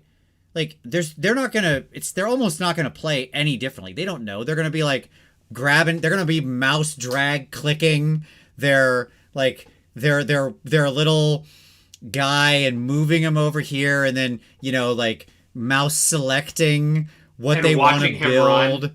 Watching him run across like the they're screen. they're just having a great time clicking buttons and doing things, right? Like, gross, mouse selecting things in StarCraft. How disgusting. At any rate, like, But the point is that like those maps, which every sort of skilled player would agree are like, whoa, that's wildly impactful, right? But it's not to them. It's not to them. They're just going to slowly kind of creep out. They're not going to run out and like try to cut off resources. Like they're going to try to build 34 battleships before they go attack. Right. Okay, that's what they're going to do. Right. Right. Okay. So, like, to me, this is actually a failure of vision on the part of what battle packs could be. Because here, let me flip into the point of agreement with you. Okay. Your idea there about like a bonus point in this thing. Yeah, cool. That's like, let's try that. Let's try 100 things like that. I have no issue with that, right? Now, for a tournament, for like very tight tournament play, okay, like in an event battle pack, maybe some of those ideas would work, maybe some of them wouldn't. Okay, I don't know. But I don't want to constrain all battle packs or all battle plans to just what works in events, right? And yes, so like you said earlier, I don't even know what Season of War is, right? So Season of War is a narrative expansion. And it lets you play through. It has a whole distinct series of battle plans that honestly act a lot like what you're talking about, because it has like unique battle tactics that you can only achieve in that particular scenario that like scenario grants. And it's like the first person to do this thing gets 2 bonus points, right? And stuff like that. So like, because you're playing through the narrative experience of Thondia or wherever the heck we were, whichever Season of War came out. I don't even remember at this point. Okay. But like that did walk through that. To me, the advantage of the battle packs is because we all agree at like a certain level of skill, the battle plans that have a high amount of sort of randomness or other potentially unusual elements, and it doesn't have to be randomness because I don't think you're the biggest fan of randomness, but that can be an element of it, right? Those can have a home. There can be battle packs with different ideas, different concepts, different things going on, like very orthogonal goals. And like, we'll talk about battle plans in a moment, which sadly we're going to have to, or battle tactics, sorry, which we're going to have to move back to a point of agreement. I'm sorry. But like, I want to disagree more, but here we are. Yep. But like the flaw here in my mind is, hey, why wouldn't this be the event battle pack? And it looks mostly like the GHB, and it's got some pretty tight, pretty like variations on a theme, hold objectives, move places, kill models, you know, the standard stuff to do for a tournament, because theoretically at the higher end of skill, those things will make huge differences and are perfectly valid, and people want predictability and stuff like that when they go to a tournament. Okay. But then also we have like other battle packs that do other interesting things and open up different ways to play and explore, like with options like you were just talking about. Right. Right. And so like those can just be different battle packs. Here's the battle pack for this thing, and it has these 5 or 6 new battle plans that explore some different ways to score and conquer and have your armies doing unusual things, messing with terrain in different ways, giving like the bonus points like you said, or like if you're general, if you kill the enemy general, you get some bonus points, or whatever. Just like you can think of 100 examples. I don't want anyone to get hung up on the examples, and that's the problem with this, right? You give a single example and people want to like immediately laser focus on the thing, and it's like the example doesn't matter. We're talking about the concept, right? Right.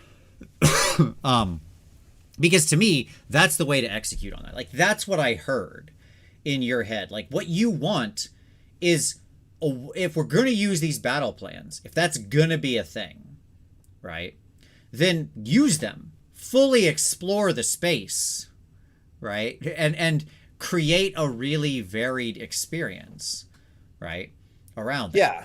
So that's kind of it. To kind of go back to what the original point was, basically my argument was that everything in Age of Sigmar seems like it boils down to scoring 5 points a turn. And if you can't score 5 points a turn with tactics and controlling points, then you're falling behind. And it very often isn't too difficult to score 5 points a turn.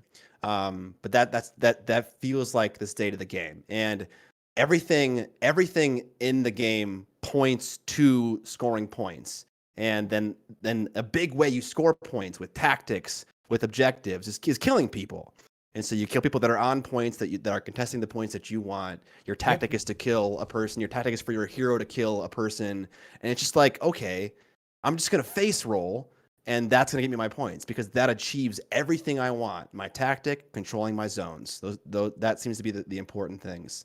And the majority of the tactics are in some form murder by a piece of terrain, kill with a hero, kill with a unit, kill with a sworn bodyguard unit. It's like it kind of just seems like that. It's just in plain sight, and so it seems just so not nuanced. I don't know what the term for that would be, but yeah, that's what it feels like, at least. I gotcha. So I want to say a couple things. I see some comments that are worth. Ryan Goss said, even most casual players will always want to play what they perceive to be the most balanced battle pack. Well, first of all, Ryan, I don't know about that. Do you have some survey data I'm not aware of on that? Because I'm not sure what most players want to do. I think most players will want to play, what they perceive as fun battle plans. And if it's true that most players perceive that as being the balanced thing, then sure, you're right, but that's okay. Just because most players want to do it doesn't mean you still can't serve other people who want varied experiences through additional products, offerings, and rules. Like, that's fine. Like, you can play around in the space without it. It doesn't need to be for everyone. That's the whole point. Why not serve your whole audience and grow and expand your audience?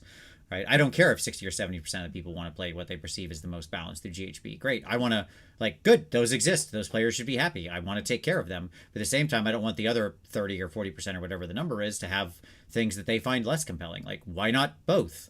Right? I don't think we're not talking about an either or statement here. That's the whole point. You can do both. You can have everybody win. This isn't hard, right? You can taco girl it. Yeah, you can just taco girl this. And then secondly, it's interesting on the 5-point thing because that is perceived, like, most of the perception that I've seen, especially from the tournament crowds, this is certainly anecdotal, right? Is that people now have reacted pretty positively to the fact that scoring has gotten so constrained, okay? One of the interesting elements about previous battle plans in older editions was they were much more swingy. So like round 1 and 2, you could just run the score way up to the point where it would just be impossible for you to come back and lose. So because now you're very capped at, like, most people are getting 3 to 5 points, you remain within striking distance later into the game, theoretically, right? So that's interesting. And I'm not sure you're saying like, oh, I want it to be wildly swingy in the points. I don't think that's what you're saying. No, I want the strategy to not be so transparent. Like, it's just like, oh, okay, I get points from scoring objectives. I do that by killing opponents. My tactics are about killing opponents. So it's like, I'm just gonna kill people. Like, it's so obvious that it feels just like the game is disrespecting strategy. Which, like, you two guys are a testament to that being false. That's just the way it feels. Yeah, I gotcha. No, I understand.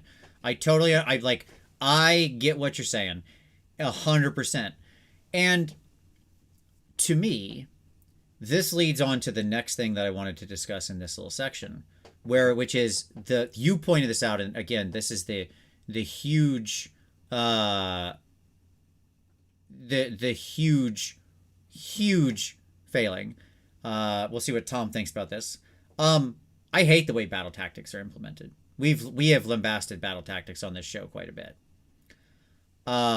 Because that's the opportunity to fill the space you're talking about. Right now, battle tactics are far too aligned to your primary mission in a lot of cases. Now, the army-specific battle tactics are often not. They sometimes get weird and wacky, but I hate army-specific battle tactics because then it gets theoretically very easy to just get your battle tactic all 5 turns again, and then we're back in the same position, right? Where you're just like, okay, now we're all just scoring 5 points.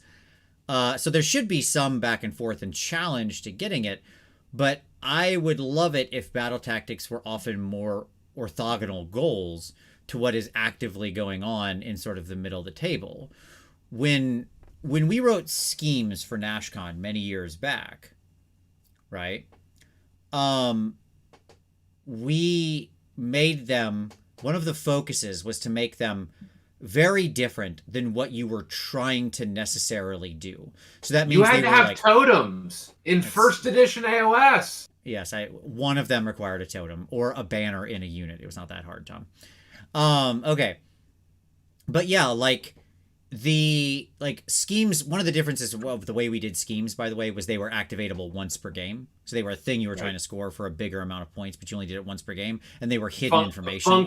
Functionally, they were grand strats. But they were hidden information. It was hidden, and you chose it at the beginning of the game.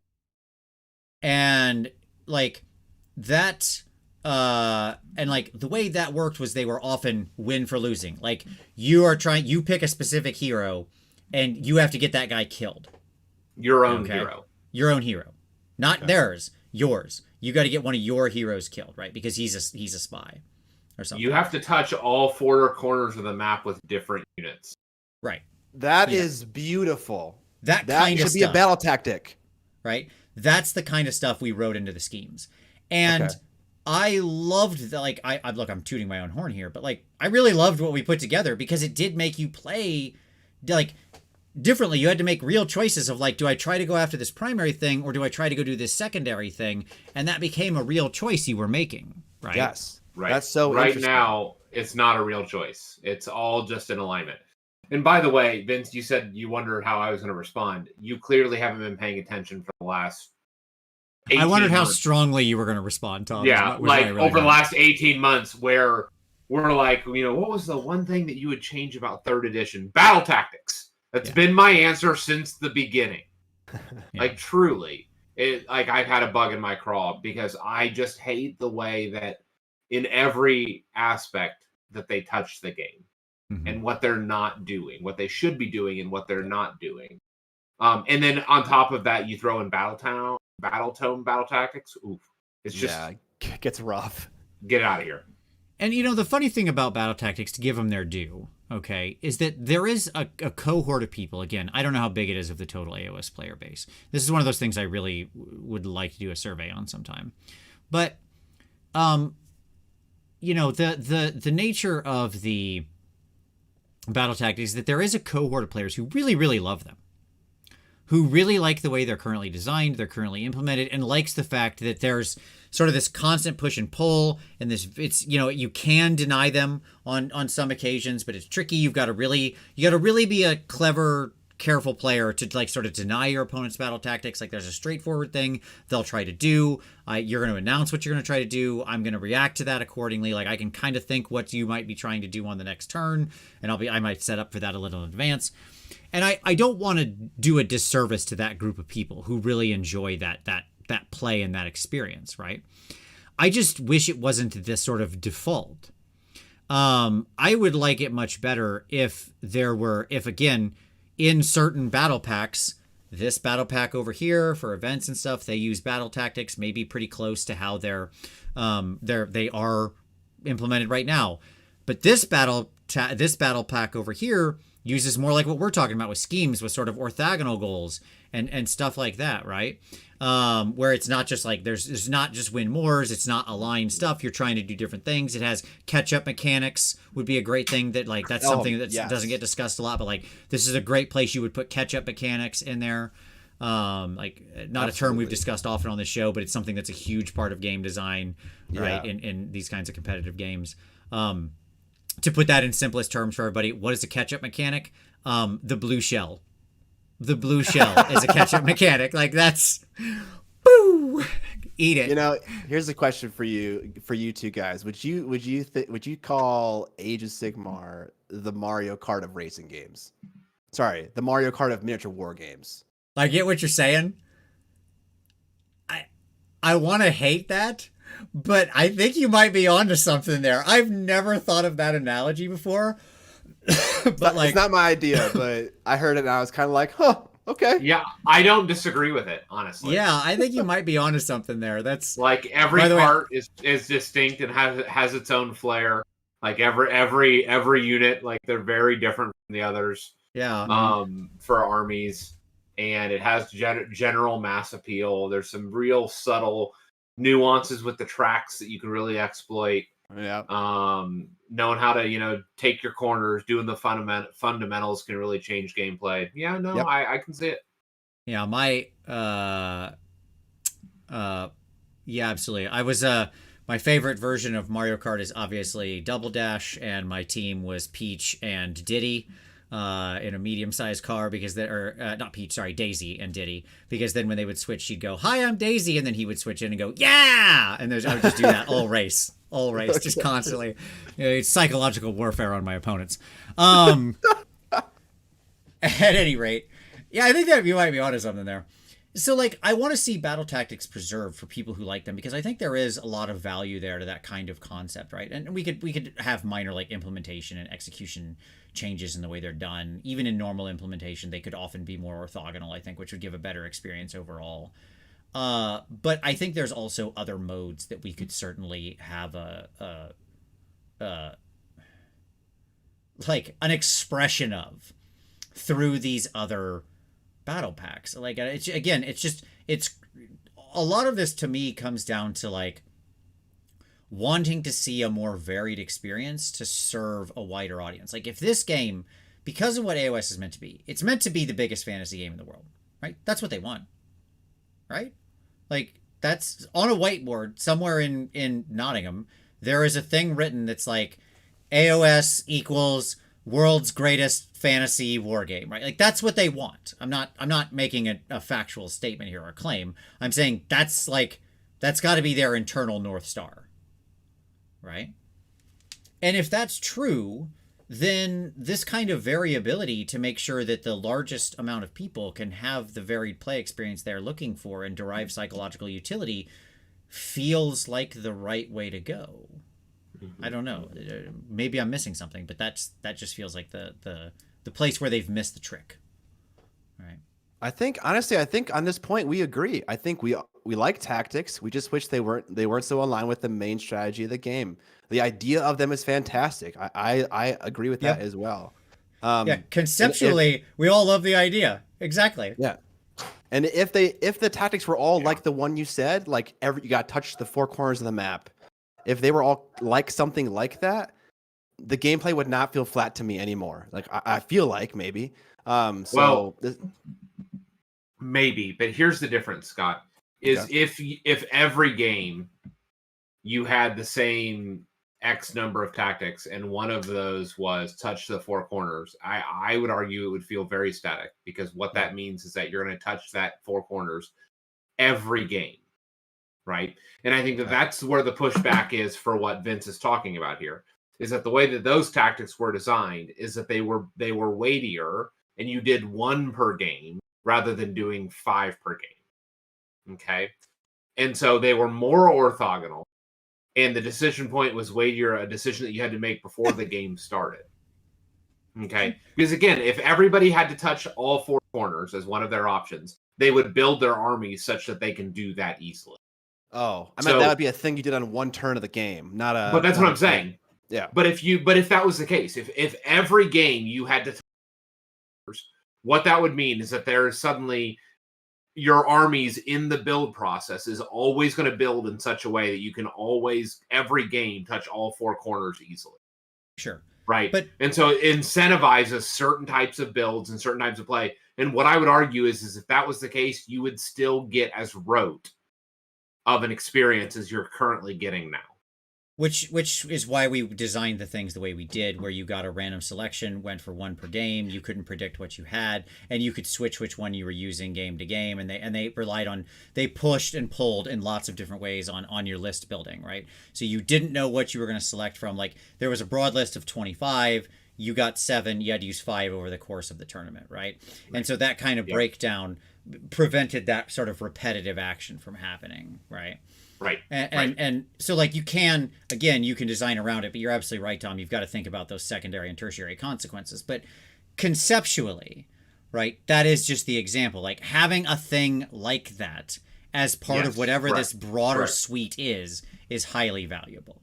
And so what I want to make sure that our audience and Scott is hearing, though, is that I don't think just adding that kind of tactic solves this problem of roteness, because it just moves the bar If you have to do it every like if they game, just made it so it was like, oh, the new 8 battle tactics includes that one. We're not saying that Silver Bullet solves all the issues.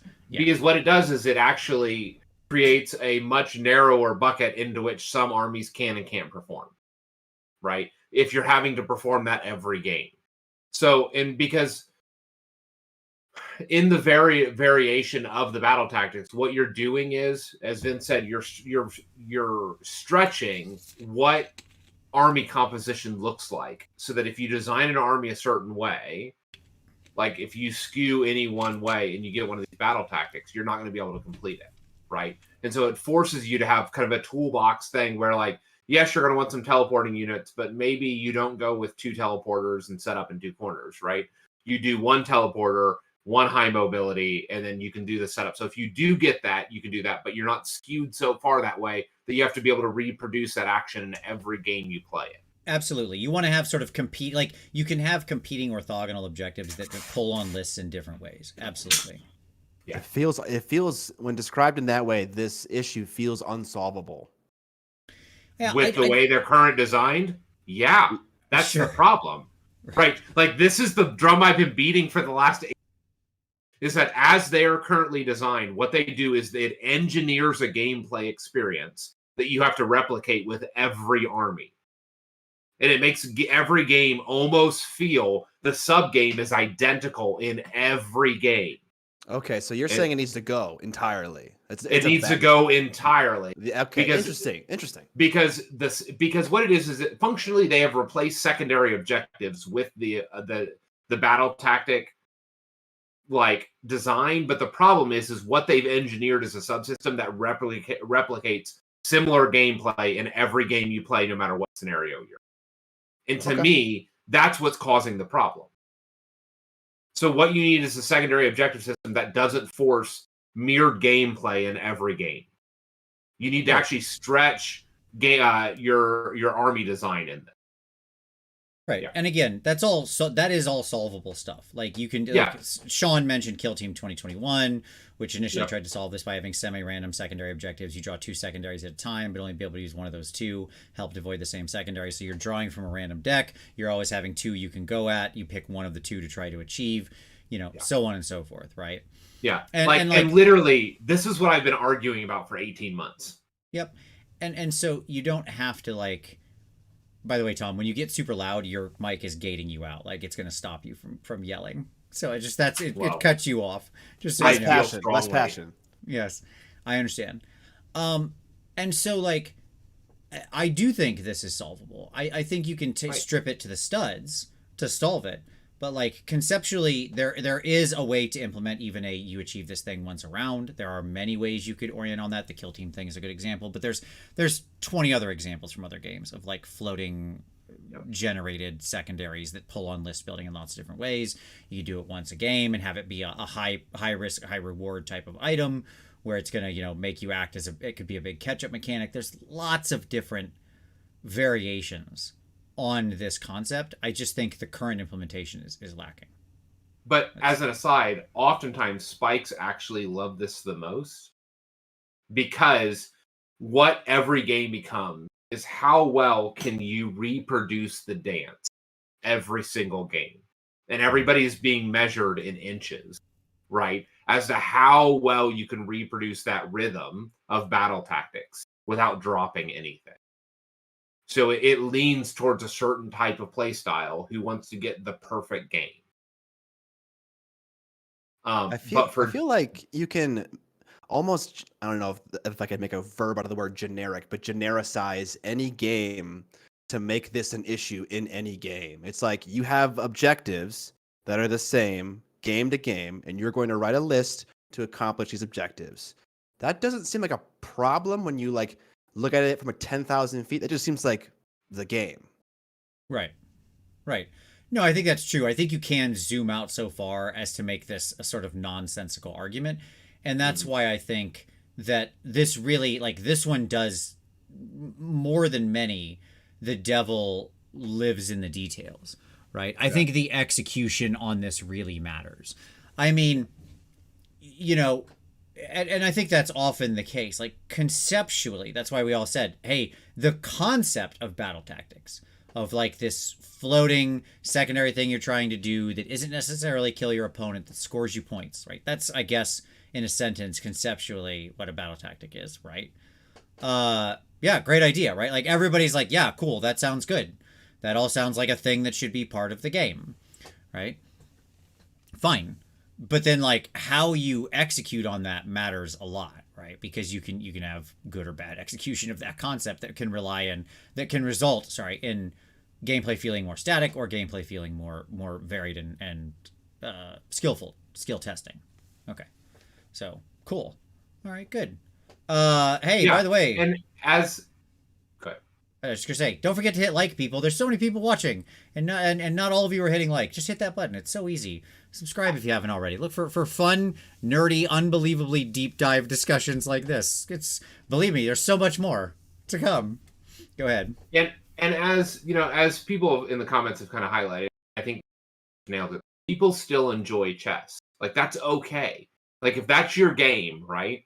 Like who want that rote game of inches, right? Of the perfect dance. Like some people enjoy that and want to master that. And you know what? Awesome. Right? Like more power to you. But not everybody likes that, right? And it leans towards certain psychographic profiles. Yep. And those battle tactics are leaning towards a certain psychographic profile. And for some of us, that's just not fun. Yeah. That's totally fair. Yeah.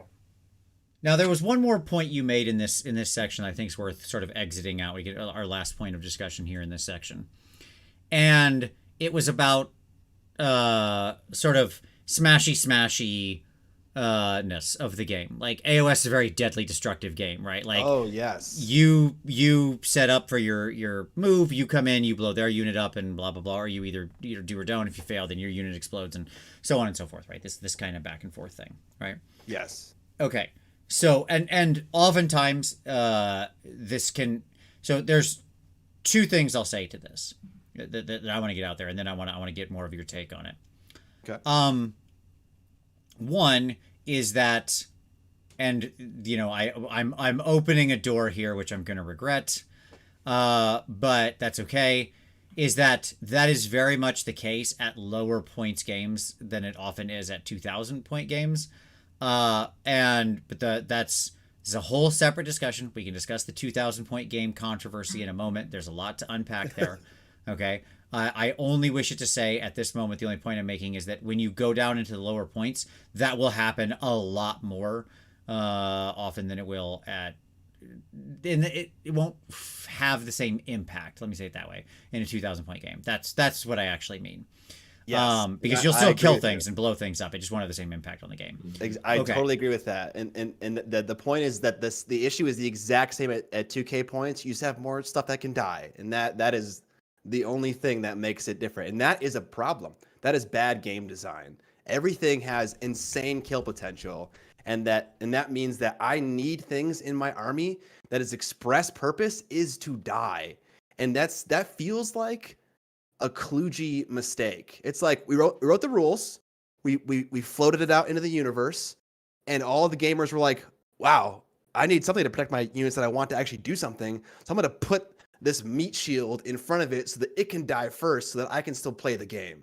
That sounds like a band-aid to a side effect of design that was not intentional.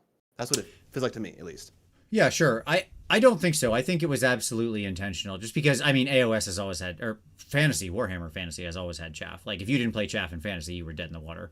Well, like, as an aside, it historically maps to war too. Sure, yeah. Just put the archers out in front or whatever, they can die. Yeah, like you had chaff. Like, yeah, you didn't put your best warriors on the front line. Like, that's not how this worked. But I don't care about any allusions to history. Like, sure, that's fine. A game can mimic real world sort of fighting or not, and that right. has no value other than if you like that thing. If you like that thing and it does mimic it, cool, then that has value to you. But it doesn't have like some intrinsic good game, bad game, direction to it, right? But like if you value that kind of thing, cool, that's fine. There's nothing wrong with valuing it. I'm just saying it doesn't immediately put your finger on goodness. The AoS is designed, and certainly Fantasy was as well, as a trading game, right? Where like the point of the game is not actually to not lose pieces. Like you're it's like chess. Chess is a trading game as well, right? Like you can't win a game of chess without trading pieces. Like chess is the most classic trading game in the world, right? Like you're trying to ultimately sacrifice pieces that are of lower value to capture pieces that are of higher value of your opponents. That's, I guess, the most simple, dumb explanation of chess in the history of the world, right? That's certainly what Warhammer Fantasy was and what AoS is now. You're trying to bait your opponent into basically wasting their impetus, power, charge, mobility, hammers, whatever, on lower value pieces. So that you then secondary attack, tertiary attack, set up situations that then put those pieces out of the game, remove them, kill them, weaken them, blunt them, or the impact they can have on the game. Right? That's the back and forth. It's the tempo of the game. Right. As an aside, this is also why oftentimes range shooting is disproportionate because it actually ignores that target selection, like that tempo, that exchange, because it chooses what it wants to fight, not what the chaff walls you put out in front. Right, exactly. So like shooting can go over the top of it, hence it's innate power. Flying units hence have a lot of power, right? Because they can often jump chaff lines or things like that. Like there's lots of interaction to be had here with how these components go. But it does when you decide to make a trading game and have like hammers and anvils, because not everything kills everything, right? Like there's plenty of stuff that's pillow fisted. If you just have chaff units, they don't kill anything. Your anvils don't kill anything oftentimes if they're just hardcore anvils, right? And like that's fine. That's their point. Their point is to be able to take a charge and live, right? They're the other alternative to chaff, which is like I can just push the anvil out there. I can push out my 15 Hearthguard Berserkers. Not that those actually do kill things, but nonetheless, I can push them out there and go, this unit will just survive, right? And I think that's fine. I think it's fine that for a game to be designed that way. I think that a game doesn't have to be designed that way. There are also plenty of very good games that aren't trading games, right? Like you can have strategy in a trading based game and strategy in a not trading based game. Like that is actually doable, right? Both things can be true. Okay. But one of the consequences, because all decisions in game design have consequences in my mind, is that when you say for this game to function as a trading game and to feel like it's supposed to be feeling, then you're going to have hammers, anvils, something mobile, chaff, some hero guy to buff and tie it all together, whatever, right? Like, okay, well, that's some number of units that you have to have, and all of those cost some number of points. And like in smaller point games, you don't necessarily fill all of those buckets, right? And the easy thing to take at low points games is often just a lot of hammers, right? That kind of becomes the incentive. And then it just ramps to like 1,000,000 because no one has chaff and everybody's just like smash, smash, smash, smash back and forth. So the game consequentially does just play more poorly at less than 1,000 points. Like it's just true. I think that is a real thing. And obviously plays optimally at 2,000. Now I don't think a lot of people have said like, oh, 2,000 is the only thing. It's this golden mean. I play a lot of 1,500 point games. A lot. Like most of my weekends are actually 1,500 point games. They're great games. That's enough. Like you have enough points at 1,500 to still have the full experience. I never feel like we aren't playing a full game. I have chaff. I have all the unit roles filled. Like I can do it. So it's not as though it's like 2K or bust, but there is definitely a point where it falls off and just kind of stops functioning. Right. So that's what I would say. I don't know, Scott. I'm going to throw it back to you. What do you think about it? I just went on quite a ramble. Okay.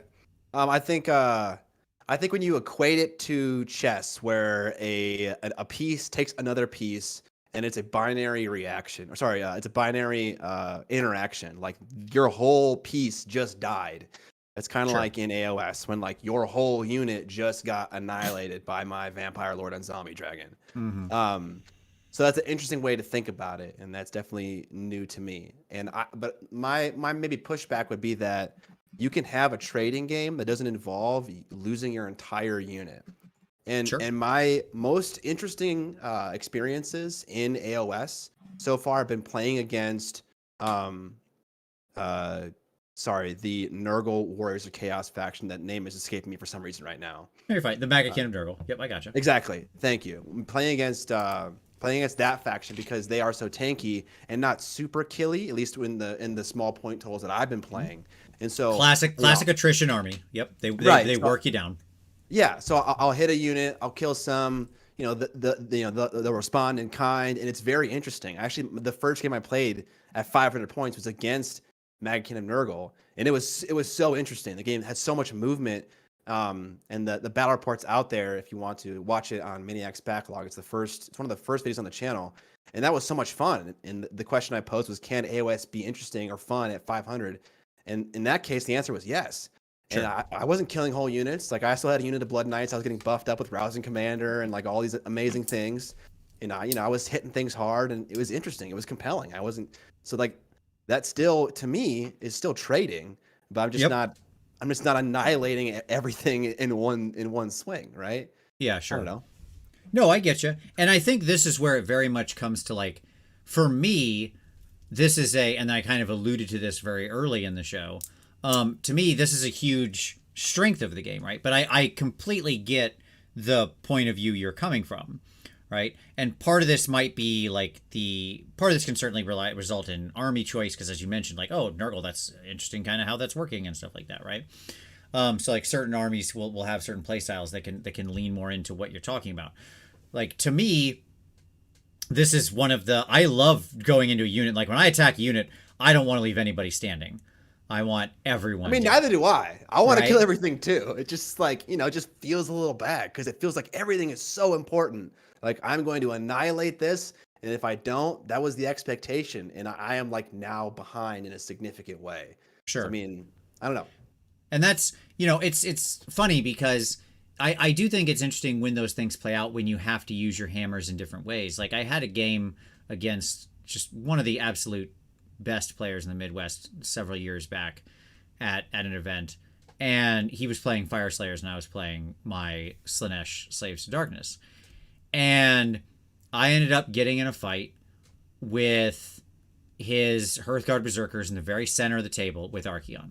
Okay, so this was like Archaon backed up with a Keeper of Secrets who came in behind. So it's Archaon and a Keeper at the time. This is the height of that sort of nonsense, right?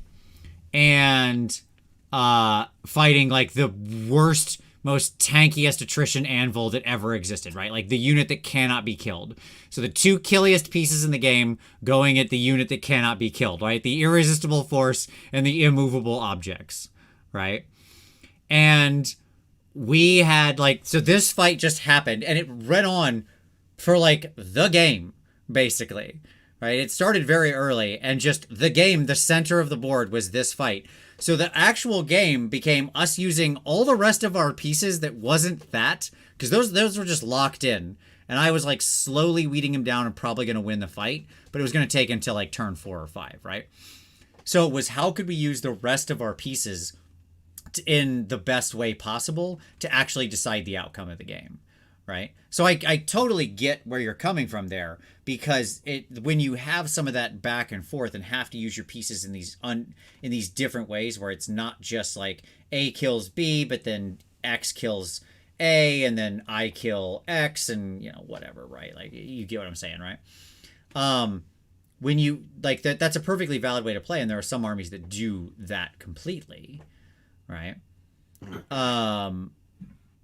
But there are some armies that I think do play that very, very differently. And that's, I like things that actually smash through and try to win, but I also like armies like Skaven, which very much don't work like that, right? It's Skaven often play by like death of 1,000 cuts. Where, yeah, sure, like there is a hammer or two in the army that, like, if they get the right charge on the right unit, they can explode it. But for the most part, you got to win through like working down, picking them apart. Right? Like just trying to hit the pressure points constantly, And so I think it varies a lot by the army and the experience and what that individual army plays and how it plays. Some armies are better at just doing the I explode everything you've got, but then I explode style. Right? Yeah, that's fair. And maybe it's just because I haven't experienced a lot of factions in the game yet, just the ones that are in my escalation league. But it feels like every army I'm playing, other than Megan and Nurgle, has like some big alpha strike thing they're trying to do, like maybe at 1 to 3 points in the game. And if it doesn't work out, it's awful. And if it does, then it's awful for me. You know, it's just like it's a very swingy thing. It sounds like those are also like sub, 2,000 point games. Like, right? Sure. Like that sounds like, because again, that is how that point level plays. And that's just a design flaw in that sense. Yep. Of just a bag of hammers. Yeah. Just get out the bag of hammers. It's hard to go wrong with a bag of hammers. You throw it at someone, it's a bag of hammers. It's great. Who doesn't love a bag of hammers? Okay, cool. Good. Well, in the essence of not losing our minds, let's move on to the last topic. The place where we will have the biggest disagreement. Let's go. All right. Randomness. Randomness and psychology. Okay. Preference. Here we go. All right, we're out of here. No, I'm just kidding. Yeah. No, I mean, I hate that is the answer, right? Like, that is what a lot of this is going to boil down to. Okay. Randomness. You talked to, there's a lot of different, again, we'll split this up into, because you mentioned different sub elements, and some of them I actually do agree with. Preference and toleration. Yeah, sure. Yeah. It's not just what you prefer, it's also what you can tolerate. It's a good point, Tom. The needle doesn't just up here in the positive. It's not a binary, right? It can swing down. There's a scope in the negative too. Okay. Some of the things I pulled out of your video that I think I want to talk about in this section. Rolls for rolls. Okay. An abundance of rolling. Yeah. And the associated chances for lots of things. Prio roll, and like how much of the game's outcome is determinative by randomness, right? So like you had kind of just picked a random number that I'm sure you kind of just picked out of your head. That number was 15%, right? Of like, this is how much of the game should be determinative by that. Sure. Okay. And so on and so forth, right? But in general, this all rolls up into the broader category of sort of randomness, right? Mm-hmm. Okay. So I want to get the agreement part out of the way first.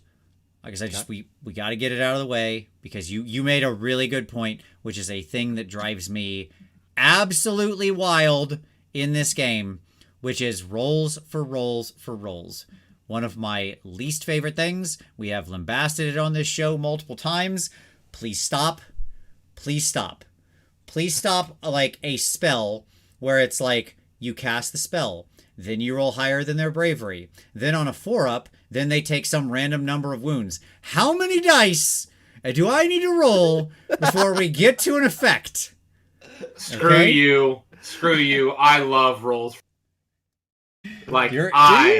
love you're not memeing right now? You like that? No, but again, I'm okay with us rolling 100 dice and having no game state change.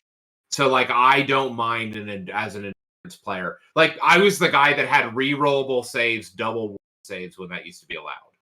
Right? Where Vince would put everything in and I would remove, like, one model from a 30-man block. Maybe. Yes. Maybe. Like, I hit him with my hardest hammer and he moves one guy out of 30 people. And I'm like, oh, this is really fun. This is a really fun game. And I'm like, sweet, I'm in. Like, let's do this. I can do this all day, right? You say that, Tom, but you don't love those kinds of spells. You don't use those spells. You don't use spells that are rolls for rolls for rolls for rolls. Like, I see that as different things. Those two examples. Like, one is like, I'm the player, I'm experiencing the negative side of that, and the other part is, I am buffing my unit to make it more tanky, to reroll armor saves. That feels a little different, maybe. Yeah, this is just like the base mechanic of the thing. Absent choices is requiring 50 dice. Right. That I'm less interested in that, and I'm more interested in reliability. And what I just described to you of the re-rollable saves, double ward save, is reliability for toughness, for durability. I agree with you. Which is I like that as well. And I'm talking about the complete opposite side of that, because this is is anti-reliability, right? But my point is, I think everybody hates this. Like, there's just a section of, like, spells. They'll do this a lot with artifacts, too, where it'll be like, once a game, you can roll a die, and on a 3-up, then you get to pick every unit within 3 inches and roll a die, and they take that. It's just like, oh my god, stop. Why? Why are you like this? Meanwhile, the artifact is just in the back seat being like, You know, just like I like that kind of stuff is just nonsensical and they need to quit it. Like just stop. Like a roll for something is fine. Okay. Cool. Like, yes, this is a dice game. I rolled to do the thing. I would now like to do the thing. That's it. Next. Right? And like occasionally you could have a roll that has a secondary roll. If it's just like, now roll for damage, of course, well, sure, that's going to be a roll for a roll, right? That's fine. It's a random amount of damage. I get it, right? Or it's like a roll for an effect on the backside. Skaven who are on this thing. That's why, by the way, I put Skaven on this picture, because this is a very classic thing. Like, you roll to do your thing, you do the thing, and then you roll again to see if it hurts you. Did your unit explode or blow up or take damage or something like that? Cool. That's fine. I don't mind that. That's fun, right? What a neat thing. I can kill my own unit. I love that. I love blowing up my own units. It's hilarious. Okay. Like a risk reward mechanic. Great. Okay. Fine. So again, but it can just get nonsensical. And you know it when you see it. So please stop. All right. We all agree. That'll get out of the way. All right. Okay. Now let's talk about the stuff we disagree with. Because, I like that a lot of things in the game happen on a roll and are not reliable. What I mean by that is, like, you gave a couple specific examples, like you mentioned the Writer's Ruin thing, I think, and then you also mentioned like Roar and stuff like that. I like that those things are random, because it does mean that there is a chance that they fail and that they don't always work and that they're not reliable. And that Spike can't just come in and ruin my game by doing all the most reliable things all the time and sap all of the randomness out of the game. Like, all of those things are valuable to me because they do provide for variability in experience. But I understand that at the bottom of this is probably psychology. Right? Like, I am very tolerant of randomness. I am very tolerant of wild effects. You know, Skaven was my first army. You gotta love randomness deeply to want to play Skaven.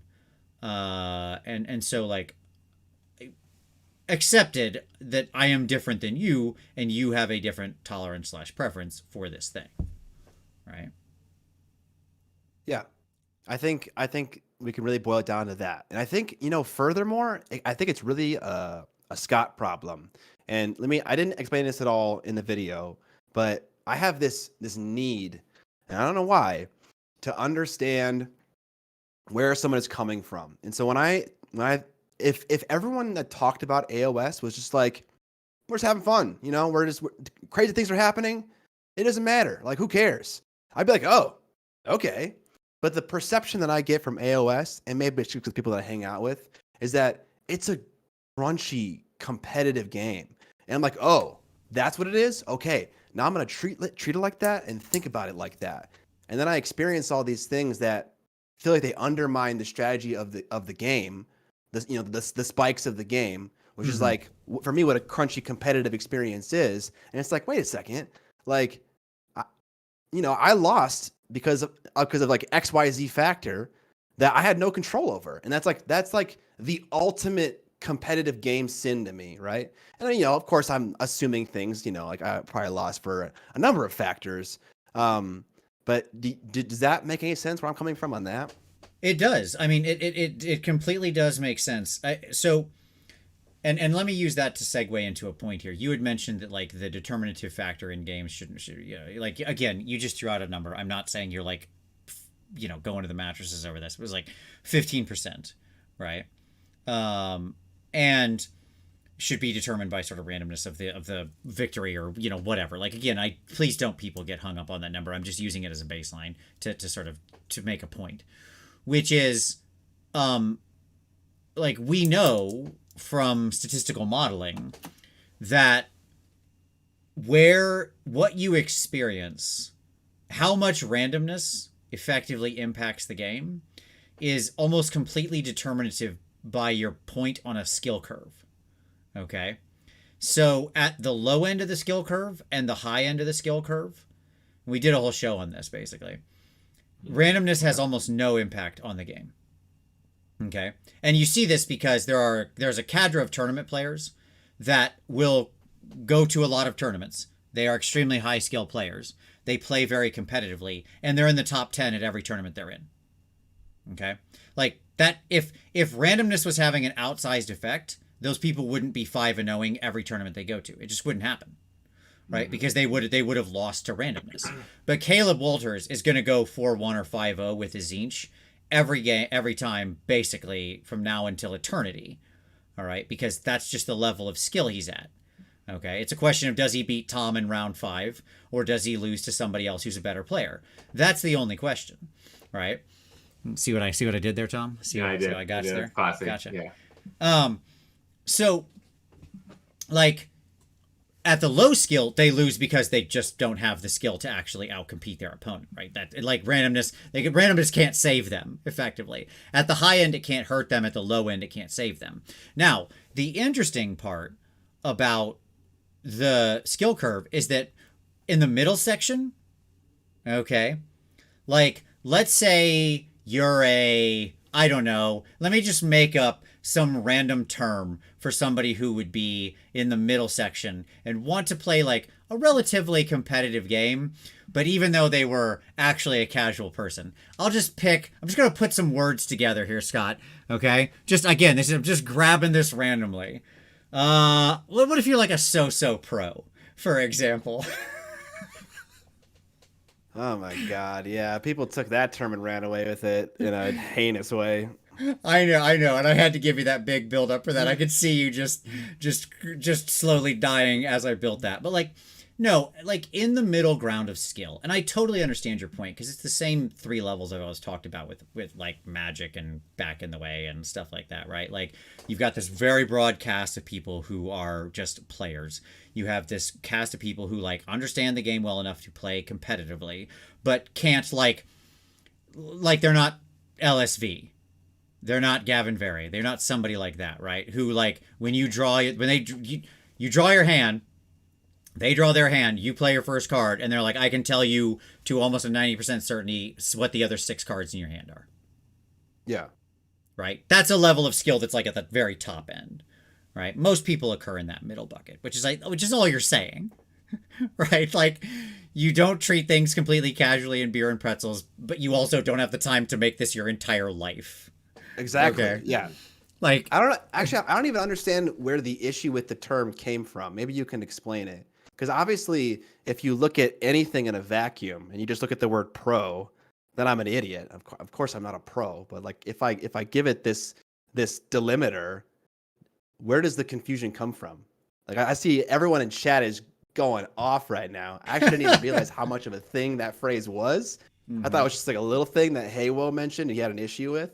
But like, to me, it was like I thought people were just like looking at it in a vacuum. But like, what was the deal with that? I'm confused. It's a funny sounding rhyming word. You accidentally made up a very catchy thing. That's it. Yeah, I mean, it's actually a term me and my friends use. We made a YouTube channel about, because we're all tryhards. We everything we do, we want to like be the best we can with the time we have invested. So we call ourselves so-so pros. Yep. But like, I never meant it to imply or mean that I'm any kind of professional. Just that no, of course not. A casual tryhard. I totally got what you're going for. I think everybody just thinks it's funny, right? Okay, cool. Yeah, it just sounds funny. I don't think I think that's actually where a lot of, for example, players who watch this show probably are. Right? Yeah, like, I mean, yeah, of course, yeah. Because like, yeah, I mean, you just accidentally stumbled upon something extremely catchy and funny sounding. Like, there you go, right? So, but to me, like so to return back to my point, right? In that middle moment, yeah, this was your slap chop moment, Scott. This was it. This could have been your slap chop. There's a video for you right there, Scott. How to be a so-so pro painter. I say just go for it. Sure, let's do it. Lean into it. Okay. So, in that middle part, randomness actually does have a very high impact on the game. So what I mean by that is at these two ends, the skill curve, it's way below your sort of 15% number. In the middle section of the skill curve, it's above your number. Does that make sense, what I'm saying there? Okay. Mm-hmm. And definitely. So like, So it's interesting because people will experience it quite differently depending on where they are on sort of the learning curve of the game and their own sort of experience, capabilities, blah, blah, blah, blah, blah. Right. Casually Competitive said, I'll buy a So-So Pro beanie hat. There you go. Like this, Scott, this has merch written all over it, my friend. This is like, this is, buddy. It's a gold mine you're sitting on. Absolutely. Like this is, you gotta turn that frown upside down. This is a money-making opportunity for you, right? Heywo said copywriting the merch. Be right back. Get out of here, Heywo. It's mine. I mean, Casually Competitive is the same thing. You know, someone said, but see, that doesn't ring. That doesn't roll off the tongue with the same rhyme. No. Like, you just got it. So Pro is punchy. Yeah. Okay. I'm cool. I did not know this. Yeah, man. I agree. I'll make an apron. I'll buy it. So Pro Painter. That's going right on an apron. Like, I'd be good for that. I'd be in. Okay. All right. Sounds good. Yeah, so I like that's what occurred to me when I was listening to the discussion of randomness, right? Is that one, there's a psychological element to it, like we discussed, but two, different players will experience it differently. Like, so as a competitive game, played highly competitively, yes, randomness has almost no outcome on the overall effect of the game, right? It will be extremely determinative by, player skill, right? But in the middle, it will be highly determinative, effectively. And so that's an interesting place for the game to be, right? That's challenging. And that comes from that Timmy swinginess of the game, I think. Interesting. It's so interesting. I want to watch that Warhammer Weekly where you show that the game's randomness, which seems like it's just a disease in every part of the game, is somehow. I mean, I guess if you look at enough games and analyze enough games, you will see a definitive trend. But I want to see the math in that episode. I'm looking forward to it. Yeah, it was really great. It's and I'll see if I can dig it up and I'll link it down in the description so other people can go back and watch it too, because it was really fun. And yeah, it's interesting because I mean you see it just like I said. The sort of proof point in the pudding is that you have this cadre of players that are consistently 4-1-5-0 at the top. Again, that wouldn't be possible if the game had a high random determination. They would just accidentally go lower sometimes, right? Because if it was being like 30% determinative, then that would mean they'd just sort of accidentally lose some 30% subsection of their games, right? They couldn't skill their way out of it, but they don't. They lose 10% of their games or something, or 5%, right? Okay. Cool. And you know what this all comes to?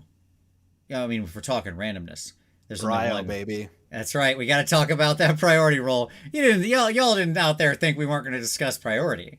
Okay. Dude, I mean, let me just say the day I heard that people actually like the Prio roll, I was just like, I was blown away. Sure. And then I asked you, I was like, do spikes think that everyone thinks like them? And you were like, yes. And I was like, oh my God, everything makes so much more sense now. But yeah, let's talk about Prio. Yeah, man. I mean, so Rob made a very nice, simple graph in his response video that was like the sort of game turn experience, right? The sort of variability of a you go, I go game versus the alternating Prio or versus the Prio roll game, and like the sort of permutations of how it can go. But the Prio roll, which I deeply love, okay? I love it for a wide selection of reasons. I will cover these very quickly because I don't want to monopolize this conversation. Sure. One of the most valuable elements in game design is how you choose to use suspense and surprise. Okay. Moments of suspense and surprise are what creates emotional investment and attachment to a thing. And you can see this in different sports. So like soccer is a game of extremely high suspense, right? And extremely high surprise, which is one of the reasons it's like very probably quite popular world over, right? By high suspense, think about how many times are they like driving down, like, oh, are they going to get it? Are they going to get it? No. Okay. Going back. No. No, that you get games that are like 1-0. That's a soccer score, right? And that's because like the surprise moment is they actually get the goal. The suspense moment is all this driving back and forth. You know, the fans live in this constant state of suspense, right?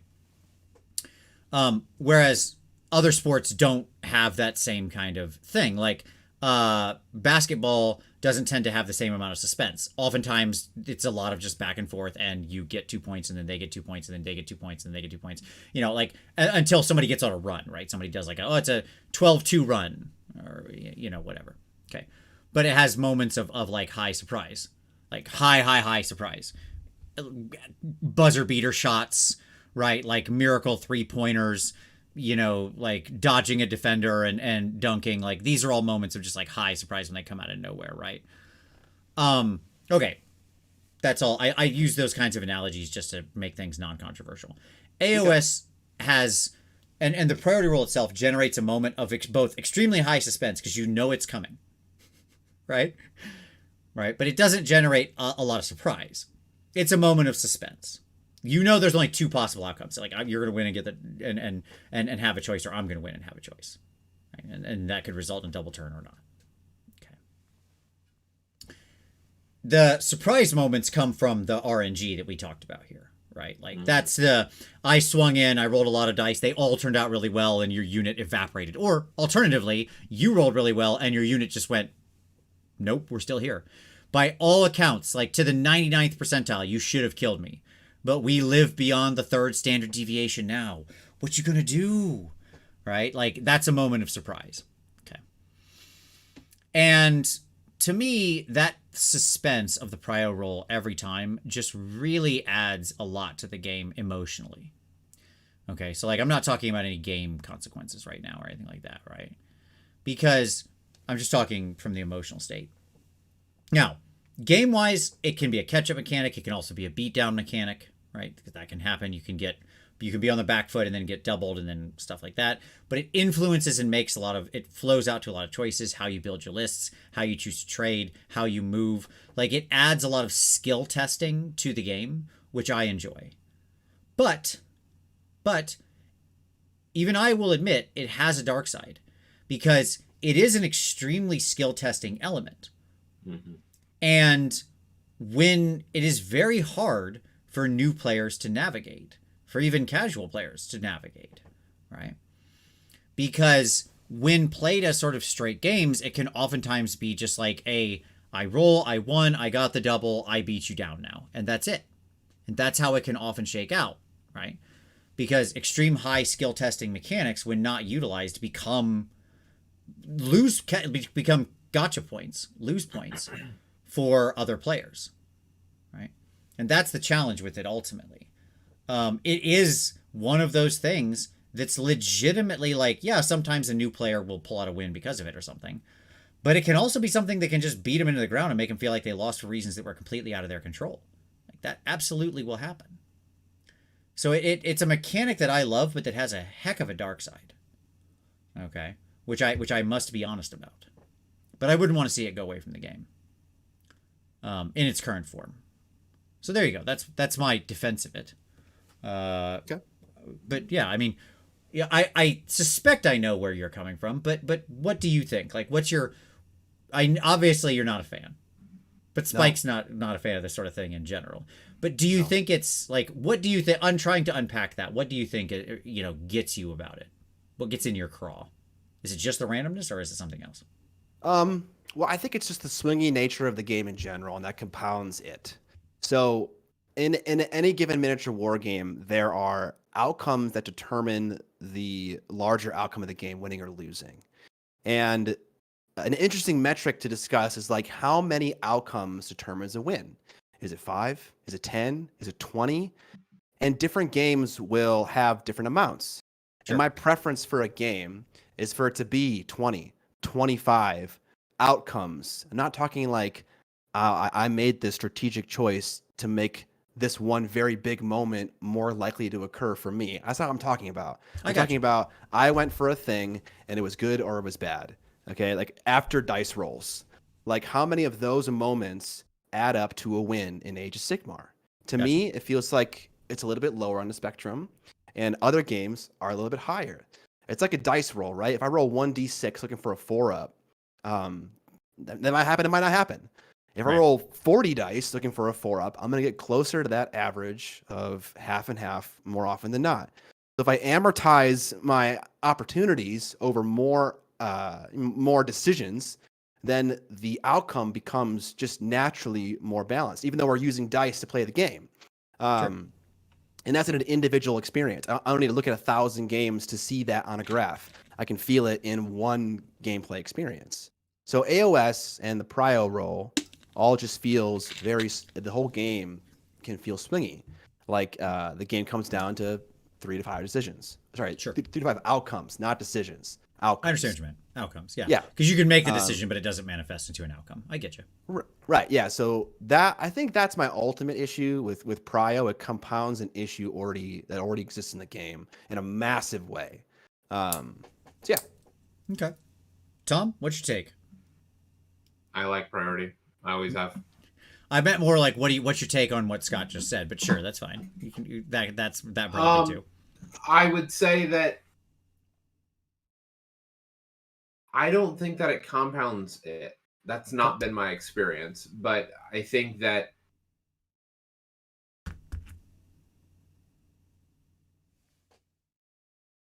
Tom loves dead air. No, so like I'm thinking about you said 5 to 6 possible outcomes. If we didn't have random priority, the outcomes would almost be wholly predictable. So that's a great point. Okay, and maybe the idea of not having prio in the current version of AoS is going to make the game worse, and I can definitely concede that point. Sure. But if we're talking about prio in a vacuum, like the idea of not knowing who's going to go first in a game where I get to activate my entire army, like that's what I question here. And let me throw this out to you guys. Sure. Since AoS 1 to 2 to 3, every version of the game has slowly increased the amount of interactivity that the opponent gets on your turn, right? Even in this current season with heroic actions, you get 2 heroic actions if you go second. It's like, okay, we understand that maybe not winning prio feels like you're losing an advantage, so we're going to give you this minor comeback mechanic. And then now we have reactions. I can move on my opponent's turn by spending a CP. To me, seeing these things get slowly rolled out into the game implies that the developers are trying to push the envelope toward the opponent to give them more advantage when their opponent gets to play, because it is so valuable. Is that a thought that's worth having? Yeah, no. Oh, go ahead, Tom. Go ahead. I would say I learned under the Vince school of thought, like you always give priority away, always, unless you're going to win the game. Right. That makes sense. Yeah.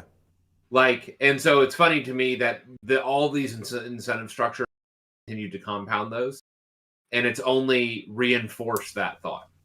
Okay, that's fair. Right. It's like I'm giving it away unless I'm winning, and I'm also receiving the benefit. Right.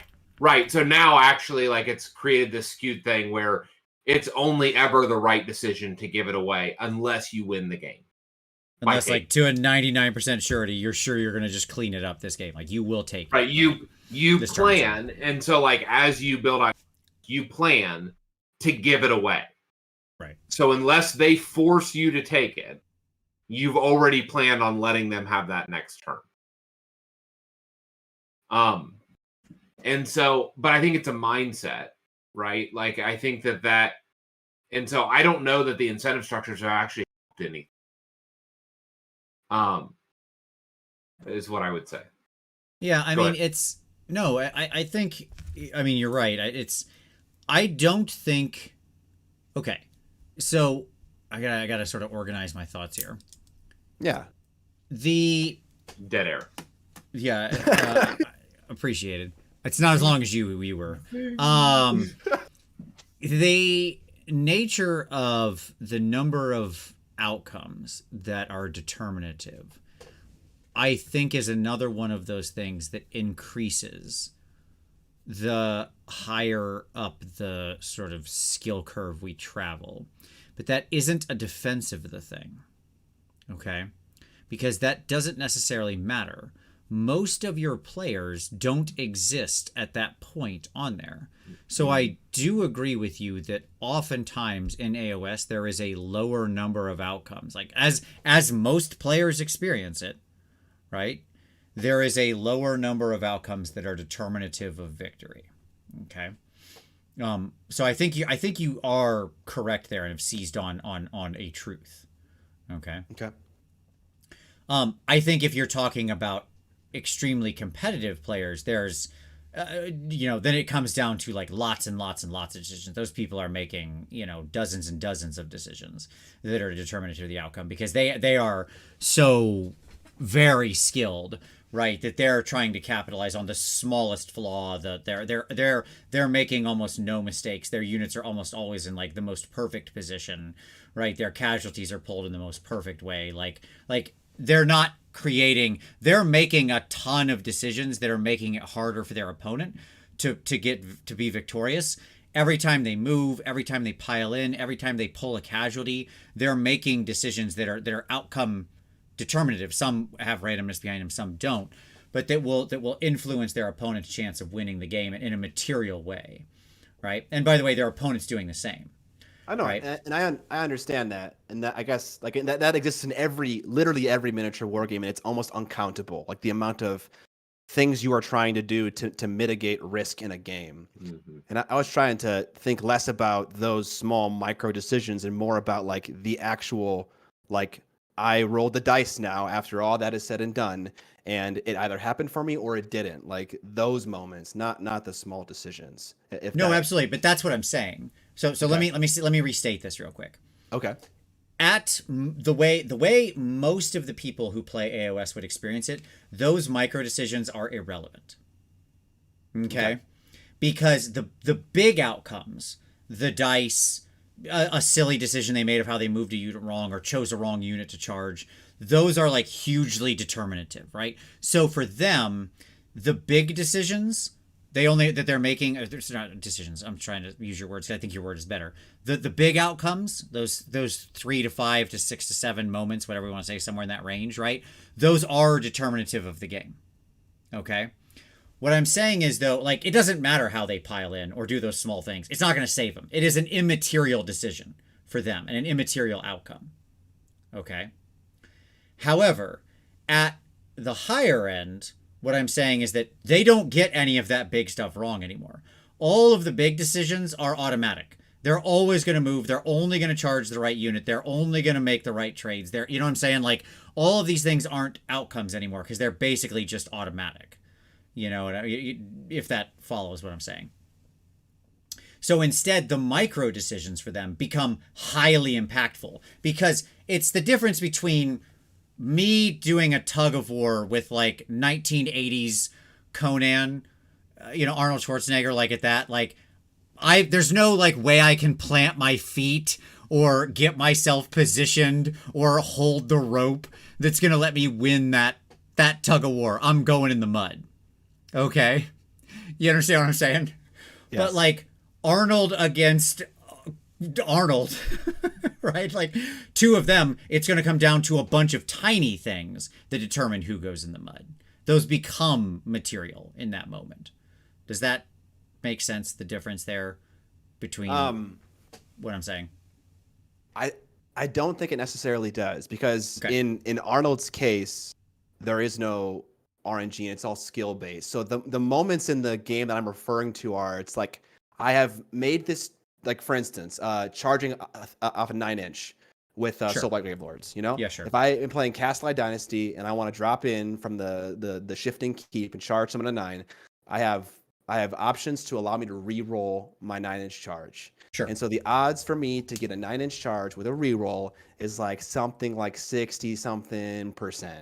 And it's like I have made the requisite choices to make this outcome better for me. There is still a 32% chance that it will not work out for me. That is one of those moments. I don't land my charge. I stand there like an idiot, and then I die, or like whatever, something like that. So it's like sure. I can't do anything more to make that a better chance for me. You know, do you feel that? Or It no? does. So let me tell that story again, but from the point of view of Please what I'm do. saying up the curve. Okay. Okay. So up the curve, they're either going to A, never use that mechanic Okay. because it's unreliable, right? So they'll never drop unless they've pushed it to an 8, 7, 5 rerollable through some combination of choices, if that's possible. Of course. In an army, of course. right? Hence lowering the percentage of failure to near zero, right?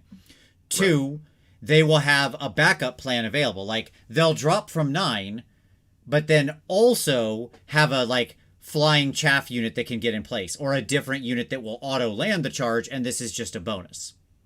Okay, so they're not just standing there waiting to die. They had like a plan B, C, D associated to that 9-inch charge that makes it so that's not the linchpin of the plan. They weren't relying even if on they the 9-inch fail charge. that charge, that unit isn't sacrificed.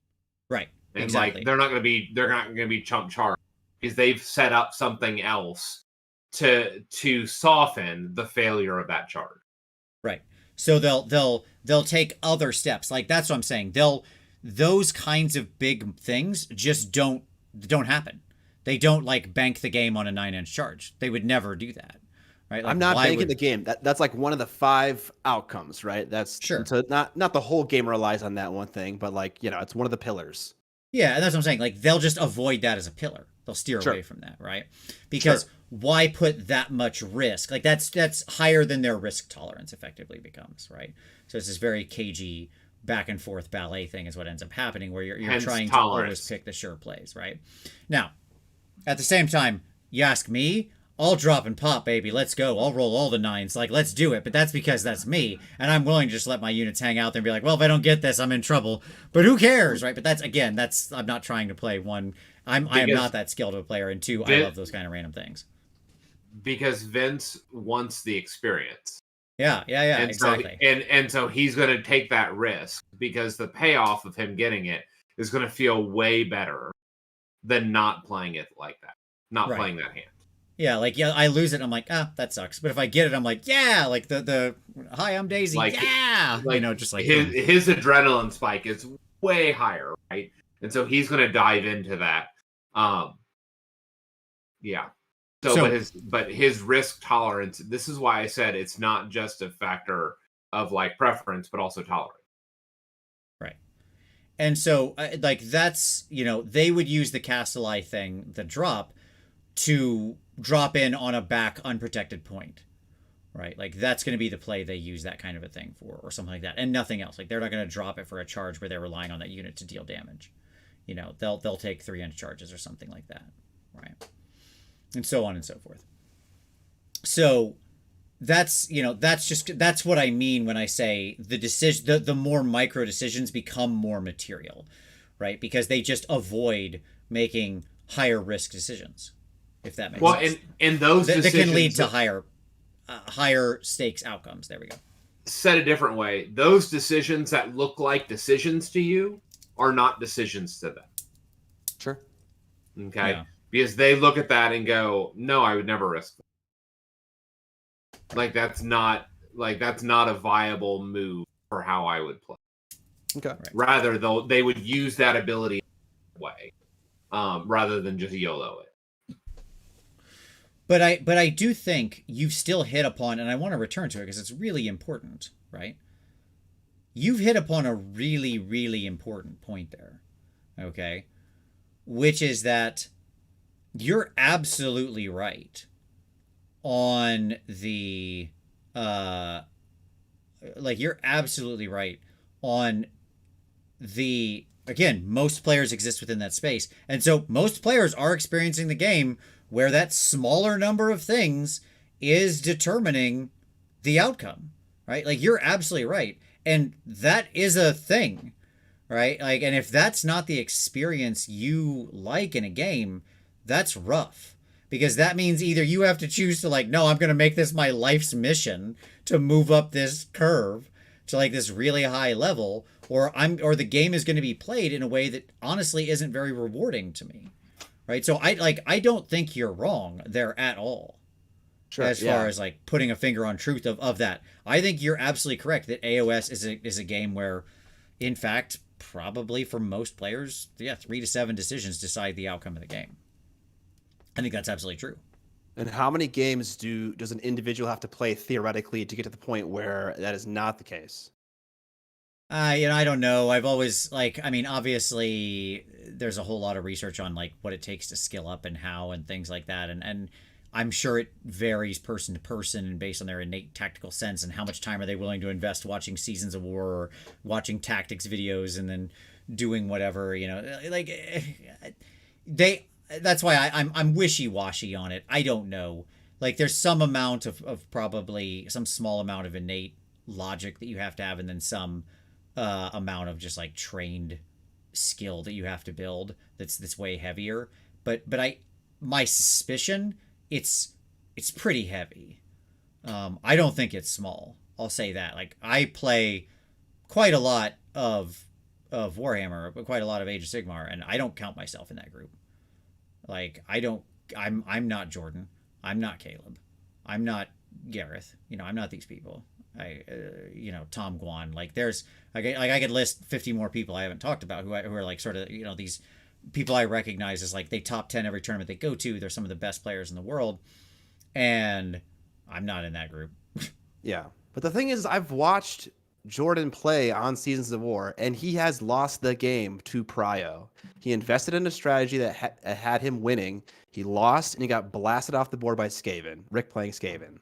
And so it like still happened to him, and so I want to see like an example. I'd love to be at a tournament and watch top table play, and like almost like ask them why they're doing everything they're doing. It would never happen. I would never be allowed to do that. But I'm at the point now in my career where I want to like pick people's brains in the moment, ask these micro choices, like see why they're making these things. I am not seeing the matrix entirely. I hear what you're saying. It makes perfect sense. And you're right about the charging thing with 9 inches. I totally agree with what you're saying. But like as a game as a whole, I'm not seeing the matrix. It doesn't like when I played Song of Ice and Fire, that game was immediately competitively, tactically enjoyable. Like it was like I didn't need to play the game a bazillion times. I had fun immediately, And so it's like I have to play more games than Vince to enjoy this game as a spike. Like, no, like that's not worth my time. You know what I mean? I completely get you. Gareth, you are a great player. You shut your mouth. I knew he was going to take an issue with that as soon as I listened to him, but I know how good of a player he is. So let me say a thing here. Come to NashCon this year with us. Hopefully Jordan will be there again. I'm pretty willing to bet that like somebody up at those tables will be willing to let you actually sit in and watch and ask questions. Let me just say that. It's a very friendly group. These people are much more friendly than you think. But like if you can watch a game with like any of the Trantinelli brothers and like that's going to be just a great moment right there. They're like incredibly precise, unbelievably skilled players. So, there you go. Okay. But at any rate, come to a tournament with us, man. It'll be good. Hang out. It's a fun time. We can go in the Battletech room and harass them. Right. Also, and just to clarify something, I do not mind losing games. Like, sure, I cut my teeth playing fantasy, losing to every player in that story. It did not matter. I loved playing that game. It is not about losing or playing a faction that's hard to learn. It's about playing a game that feels like it's undermining the strategy of the game. That's what it is. Yeah, totally. So what I would say, just briefly, just like you talk about Jordan, like pitching a game on priority. Yeah. Like I'm not saying that this is the case, but when you're creating content, right, you're creating an experience. And like when I'm at a table on round 4 or 5, I'm making decisions based on what's most likely to put me on that podium. Like I'm not making decisions based on what's going to be, from a viewership standpoint, what's going to be more enjoyable, right? And I know that sounds like a very like weird distinction, but no, I think that's right. I mean, I'm sure he doesn't play the same way for every bat rep as he does when he's on table 5 or like table 1 round 5. When I throw dice with Vince, the game that I'm throwing dice with is very different than the how I get experience at an event, because even the lists that I'm taking and stuff like that, it's just because of the social contract that's going on. I know that I'm doing something different. That this is not what I'm trying to generate, this type of experience. All right. And so I don't know if that's the case, but I would just, from my experience and knowing people on those tables, very. Now let me just say this, and I'm going to back. Now that I said that, I'm going to back it up. Okay, like I'm going to back away from my premise to say that there are also moments where I will find myself, because of the sequence of things or because of like dice rolls have skewed one way, where like it's pushed me so far outside my planning that I have to bank on the double turn or bust or whatever, right? Like sometimes that is your comeback mechanic, right? We've talked about, we briefly talked about this. Like sometimes you just have to roll the hard 9, or you have to roll that priority, or you don't get the game, right? Like you look at it and you go, okay, if I don't do this, I can lose a slow game of attrition. If I go for it, I have a chance to win, right? And sometimes that is what often will determine the difference between a 5-0 event and a 4-1, is making a roll like that where you just don't have an option and you have to gamble. Yeah. But we're playing a dice game, right? Like, so that will occasionally happen in a five event, or like 5-round event. You're probably going to have to, one game is probably going to be tight, and you might have to gamble. Yeah. And so I guess to continue this conversation, I feel like when gambling, the percent that the gamble wins me a losing game should be lower than what it feels like it currently is in AoS. Like if gambling is winning prio, that's not good enough. It needs to be 15% chance that this is going to work out. And if it doesn't, like I lose. Like if you're losing, you should lose, like period. Like you should, it is dice game. So I just want to push that percentage more. Well, you don't really mean if you lose, you should lose, period. What you mean is like barring a catch-up mechanic that has the chance to come back, whatever low chance that represents, right? Like, because we talked about that. So I didn't want you to get yourself in trouble there, because I know. Sure, yeah. Right. Yeah. It should be less percent than a prio roll. And maybe you're not saying that. Maybe you're saying more than that. As Casually Competitive has pointed out in the chat, I've had a go try odds not kill it. Like that happened. Mathematically, that should not happen.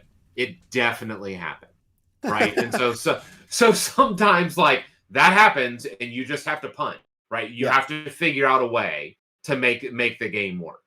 Yeah. And so like my point to all this is I think there's something worth very much exploring there, because I like, one of the things I really value about AoS, just to return to this, and we should bring this, sort of to a close here. This is a good discussion. But I know it's late.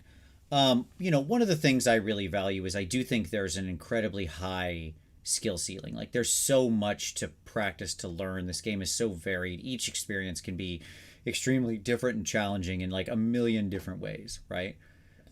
And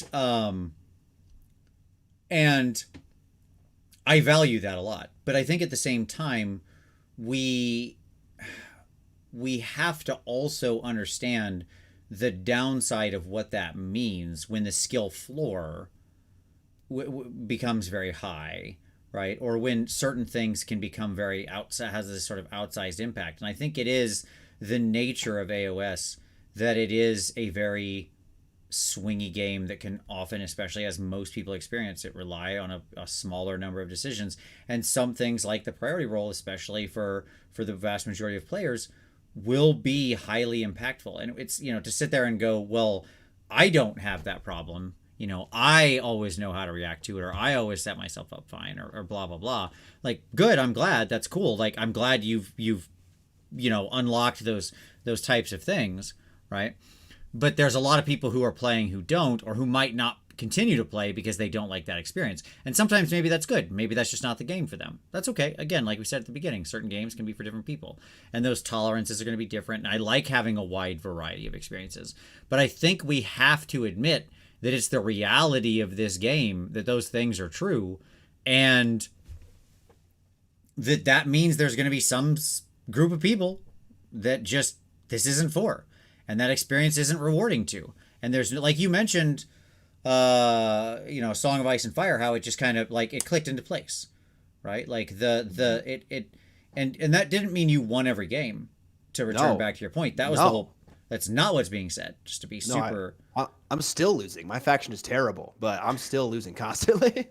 But I love it. But it had to do with like you feeling like you understood the decision space, right? And the decisions were in the right level of tolerance of randomness to you. The things like that, right? Those things hit the right mark, whatever those are on the spectrum, for you to be like, yes, this is the puzzle piece that clicks into place for me, right? And there's nothing like innately wrong with that. It's just like that ultimately like is going to come down to your psychological utility and how it intersects with the game mechanics, right?